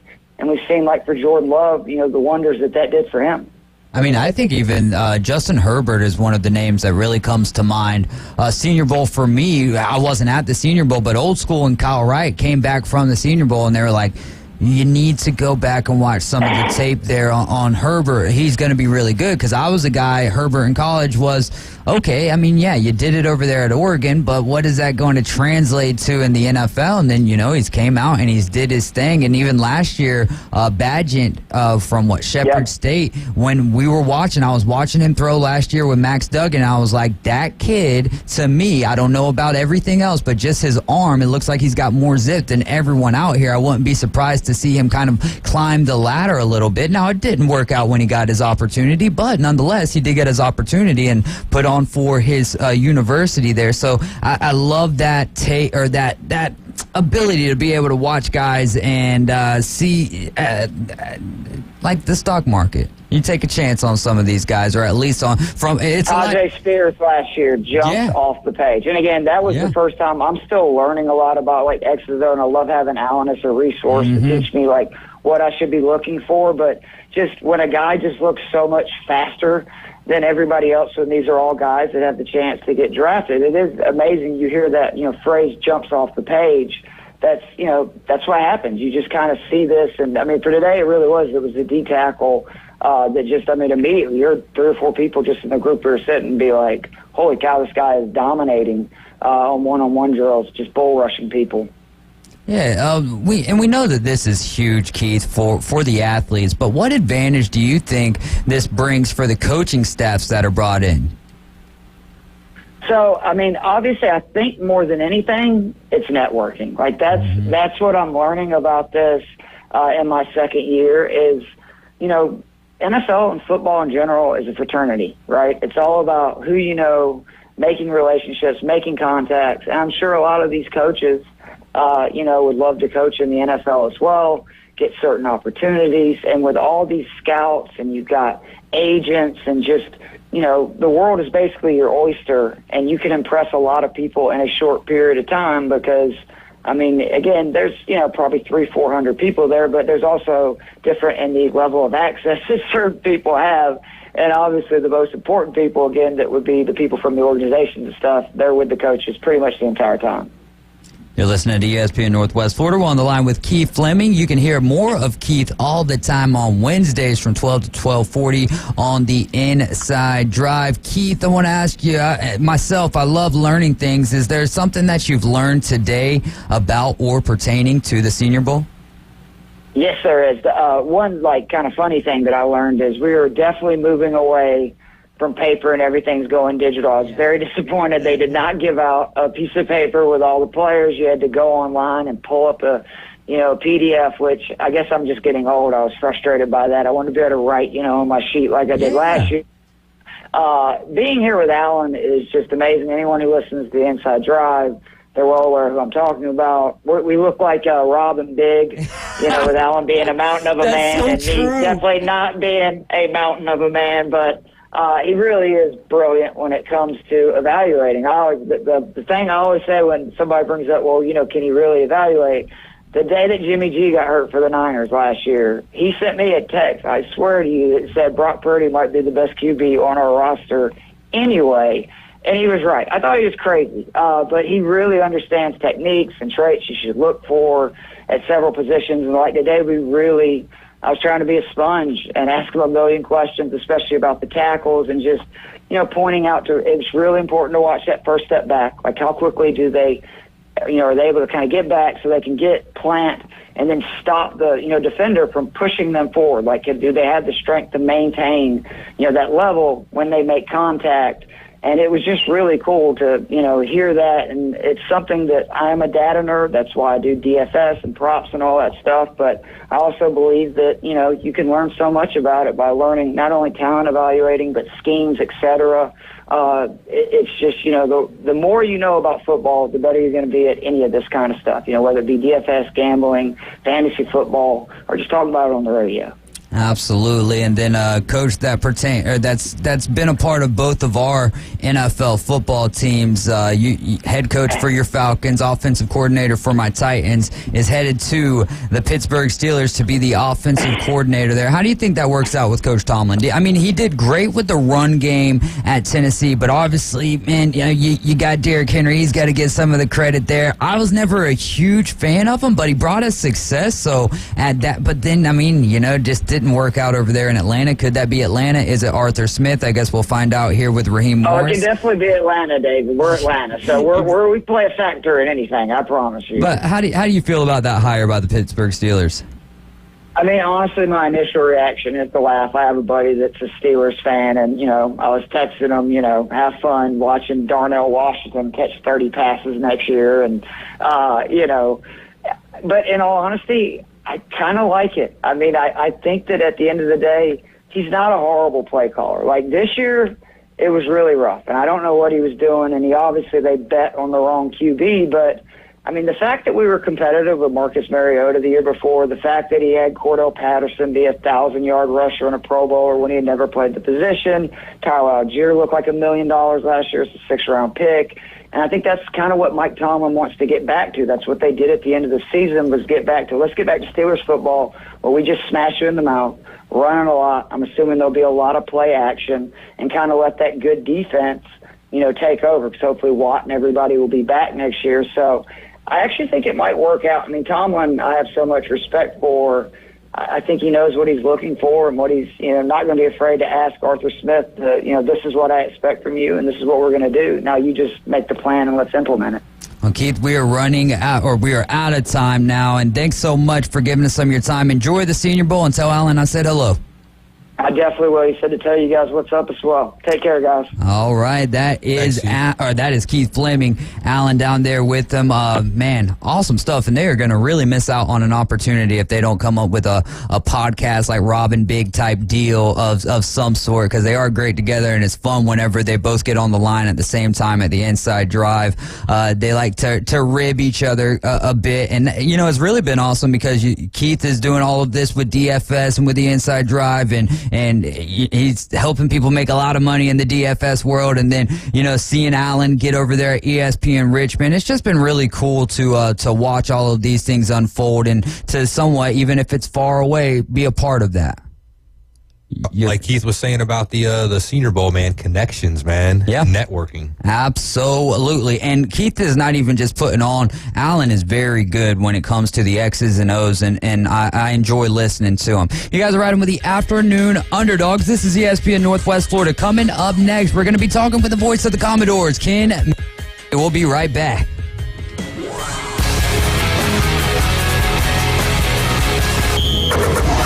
Your home for college basketball. ESPN Northwest Florida.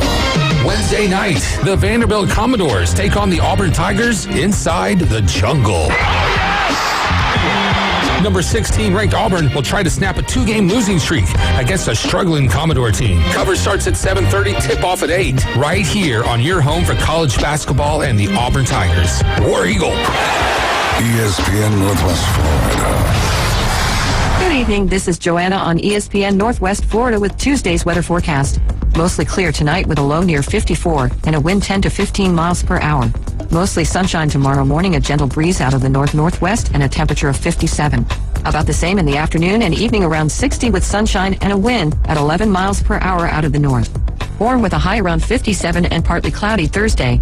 This forecast is brought to you by Earthworks of Northwest Florida. Thank you for listening to ESPN Northwest Florida. Rely on it. Hey folks, Chris Kramer with Bill Kramer GM. And the best place to listen to the Inside Drive with Ryan Mulvey is inside a brand new vehicle from Bill Kramer GM. And I want you to know we've got 10 times the amount of inventory on the ground as we did this time last year, and darn near all of them are discounted. So shop us online at BillKramerGM.com or visit us at the corner of Frankfurt and 23rd. We'll make it easy and take great care of you. Your biggest investment is your home. Protect it while also improving its appearance with Earthworks of Northwest Florida. We have sand, mulch, gravel, or lay-down decorative stone, all available for pickup and delivery. Discover your dream landscape with Earthworks of Northwest Florida. Imagine the moment you proudly pull up to your home that you've worked so hard for, enhanced by quality mulch, decorative stones, and more. Let's make it happen today. Request a quote online at earthworkspc.com or swing by the office at 2005 Industrial Drive. Love the land you live on. It moves fast. Let's go. The High School Spotlight. Weekdays at 5:40. Let's do it. Sponsored by Barbaritos. ESPN Northwest Florida.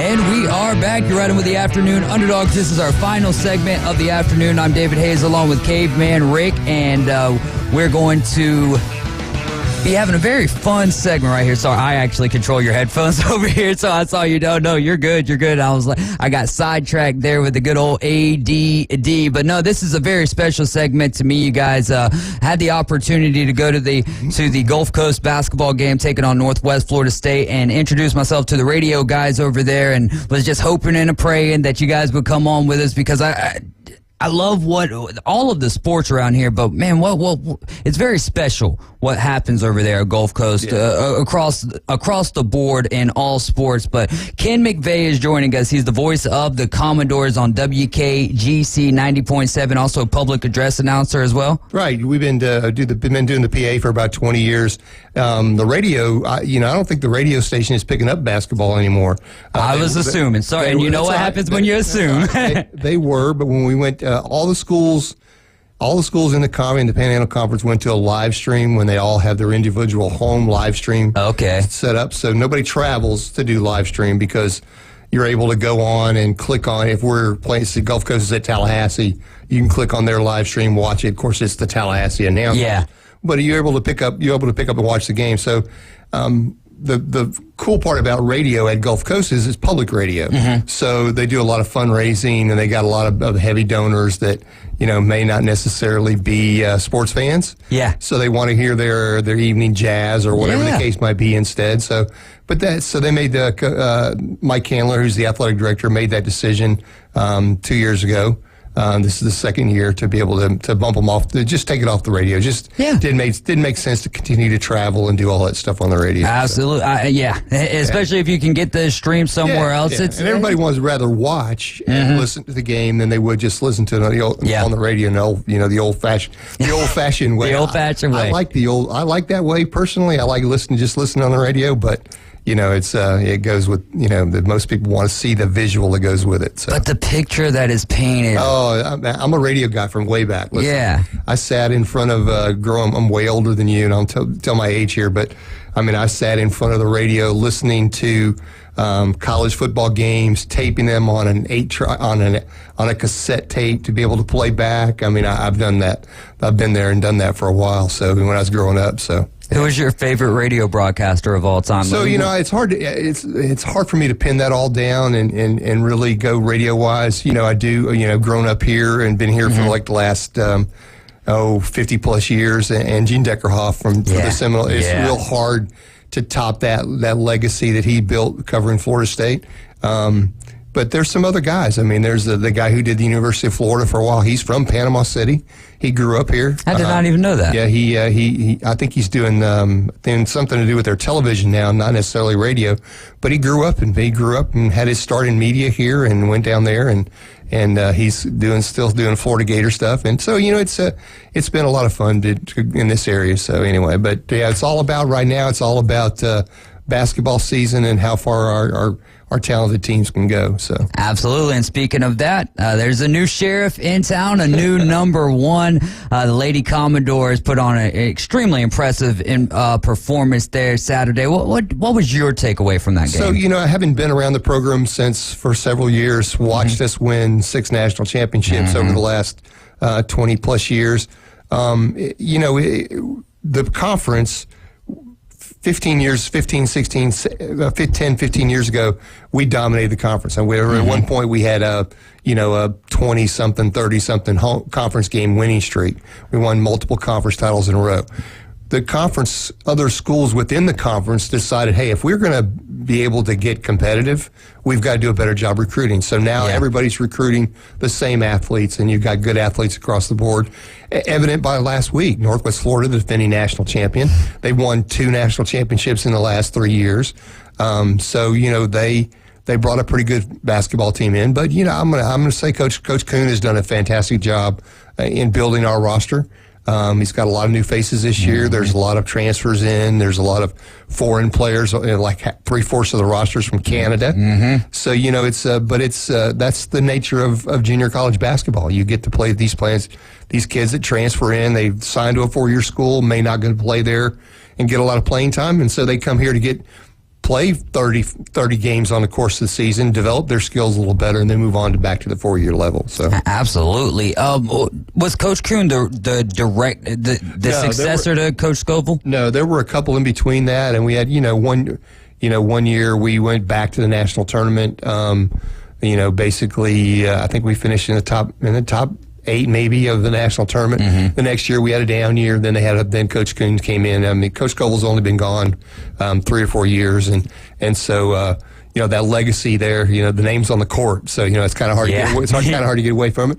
But the kids and the staff and everyone embraces that and knows, and the fans themselves who have been coming to games for years, realize that we're going to have that caliber of basketball team on our women's side, no matter what the case might be. So. Yeah, absolutely. He's done a great job as well, and actually reached out to Coach Scoville today. We're going to have her on here in the future. So just talk about that for a second. You being able to witness a lot of that, and we're not talking JUCO Hall of Fame here. We're talking basketball Hall of Fame. In the Basketball Hall of Fame, right? And so.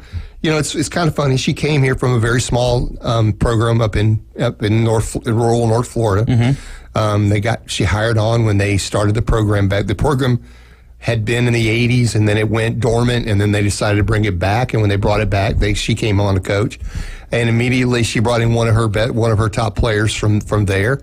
And I've got a pretty good memory of this, but Kayonda Williams came in, and Kayonda came in and set scoring records that haven't been broken since. Wow. I'm talking about points in a game. We're talking about career points, career 3-pointers. I mean, she set scoring records then that still haven't been broken. Wow. And so, when you bring those type of players in, and then, her coaching style, and she's a great friend of mine, and I will just love her to death. But her coaching style is one of those where she's going to work the kids, unmercifully early to get them to understand what they have to do to be able to be successful. And when the light bulb finally kicks on, then it's a matter of maintaining that intensity through the course of the conference. And she was a master at that. And that of kind of knocking them down. Kids come in, I'm the player of the year from Alabama, or I'm the player of the year from Georgia, or I was recruited by so and so, and they come in here and they got to learn. this is a whole different ball game here. They come in, they get brought down, then they built back up, and they get to where they need to be. She's a great coach. She'll be a good interview for you when she comes in next week. So that is really cool, and I love when that light bulb clicks, and then they're understanding at that point, and it's kind of like, Coach, thank you so much for working us, and we didn't like it when you were doing it, but now that we see the results, see the fruits from it, definitely appreciative of that. What player for you is the most fun to watch? Not talking talent or anything, but when it comes to the women's team here, who's currently? Currently. So, there are a couple that if you like a guard play, you got to like Aaliyah Bartholomew. She's the point guard. She triggers everything, but her passing ability, she's a great scorer, capable of scoring 30 a night, but she knows her role is to get the ball to people who can do the scoring as well, and then pick up wherever she can to be able to make scoring and score where needed. She could easily score 30 if she wanted to. She could drive the basket, shoot 15, 20 free throws a night, score 30 points, not a problem.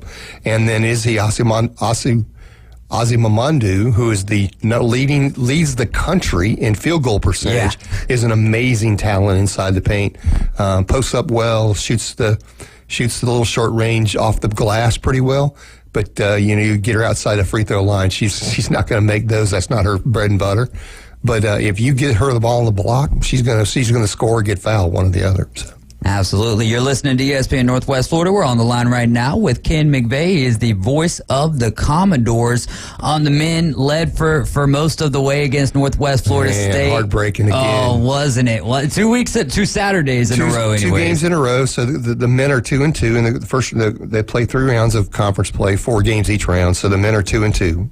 So typically in our conference, you want to win at home and then go 50-50 on the road. Well, we've won both road games and then lost 2 heartbreaking games on the at home. Lost to Chipola 2 weeks ago. It's coming up on a week and a half ago. In that ball game all the way in, lost by 3. Saturday afternoon, had Northwest on the ropes, had them down where we wanted them. They pressed us. We turned the ball over a couple times. They got back in the ball game, and in the last 30 seconds again, put us in a position where we couldn't win the ball game, and won by 3 again. So it's tough for Coach Gaffney. He was very highly competitive guy, wants to win, knows what it takes to win in the conference. Has won a state championship at Gulf Coast. Knows how to get there. But it's tough. This conference is one of the toughest in the country's men's and women's, and for a reason. I mean, you've got Chipola and Northwest almost played from the same conference, almost played for the national championship in the men's tournament last year. Chipola got beat in the semifinals. Northwest went to the championship game and lost. So, but they almost played each other. They were both in the Final Four, and so when you got 2 teams that are from 100 miles apart approximately, and they both make it to the national tournament and the top 24 teams in the country and make it to the Final Four, that's the level of talent that you're dealing with in the Panhandle Conference men's side. Now, my eye's not as trained as someone who, definitely not yours, people who've been watching the game for a long time, but if they were to take these uniforms off and put on Florida State, North Carolina, play right there at the Billy Harrison Fieldhouse, women and men, I just don't see that big of a drop-off when I'm watching these guys. And in most cases, when you have your top 5 or 6 players, let's talk Gulf Coast, so they're top 5 or 6 on the ladies' side and top 5 or 6 on the men's side. Those players themselves are capable of playing at any level. Doesn't matter. I mean, they could play at any level in the college basketball. Division I, Division II, doesn't make any difference. They could easily, like you said, could go. Now, they may not be one of these people that you see on television, and all these All-American type players. But we've had kids that played in the conference that then went to major schools and then were very highly successful at major schools within the conference. And so, the talent level, just because it's junior college basketball doesn't mean anything. The talent level's there. So if you're a basketball fan, if you sit at home on Saturday and you watch, half a dozen basketball games on the networks, you need to get to the field house and watch it in person, because the level of talent is still there, and it's all within in your backyard. So you'll come on out, buy a ticket, come by and say hi, and whatever what you got to do, and you'll have a good time watching basketball. So, and in many of the cases there, you can get not necessarily courtside, but essentially close. There's not a bad seat in the house. Yeah, so and from the broadcast standpoint, I mean, you got people sitting right behind you. So if you hope that they're friendlies. Yes. So you don't want to have somebody back there that's going to be. And I've had it on the PA before. We actually had to get. It's been a couple of years, several years ago, but we actually had to get security to get one because she sat right behind me. Nice lady. When it all came said and done, she's a nice lady, but she was very vocal for the visiting team. But she would not quit screaming, and her voice was picking up on the microphone and going out over the PA. And finally, I asked her a couple of times, and when I asked her the second time if she would please, she said, "Look, I'm gonna do my yelling." I said, "Well, could you go down a couple more seats over?" Yeah. And that's when it got ugly, and we had to get somebody to come help her get away. But and she moved over. She didn't leave. They just asked her to move over, and she did. So, but yeah, fans are vocal. Our fans are very knowledgeable about basketball, men's and women's. They're going to come and they're going to cheer. And if think a ref makes a bad call, you heard it Saturday. Oh yeah, they get it from either side. I mean, the visiting crowds travel well. Now Pensacola won't travel as well midweek game tomorrow as say Northwest did on Saturday, but they'll have some people there. But we expect to have a decent crowd. I was telling my cohort that does a live stream with me, in the 20 years that I've been doing games, I can remember Saturday's game was the third time, but it was somebody in the conference, and it was 1 versus 2 in the country.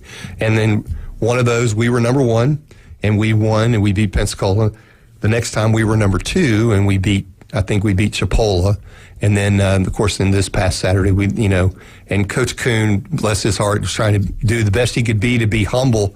But when you you beat the number 1 team in the nation, the defending national champs, they were on a 30-something game winning streak, and you beat them by 32.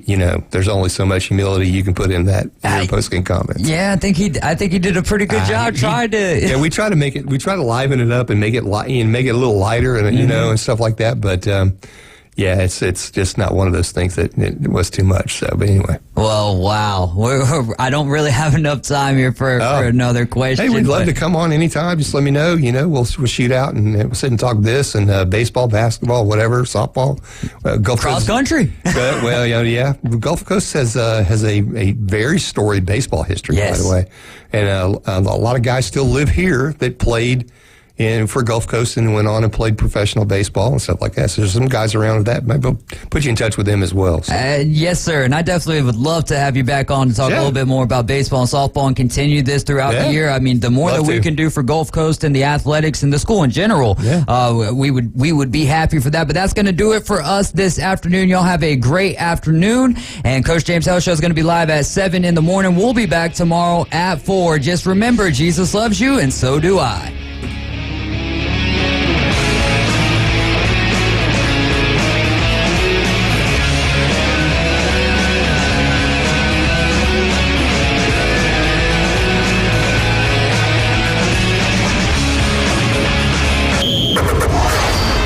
For college back, ESPN Northwest Florida. Wednesday night, the Vanderbilt Commodores take on the Auburn Tigers inside the jungle. Number 16 ranked Auburn will try to snap a 2-game losing streak against a struggling Commodore team. Coverage starts at 7:30, tip off at 8, right here on your home for college basketball and the Auburn Tigers. War Eagle. ESPN Northwest Florida. Good evening. This is Joanna on ESPN Northwest Florida with Tuesday's weather forecast. Mostly clear tonight with a low near 54 and a wind 10 to 15 miles per hour. Mostly sunshine tomorrow morning, a gentle breeze out of the north-northwest and a temperature of 57. About the same in the afternoon and evening, around 60 with sunshine and a wind at 11 miles per hour out of the north. Warm with a high around 57 and partly cloudy Thursday. This forecast is brought to you by Earthworks of Northwest Florida. Thank you for listening.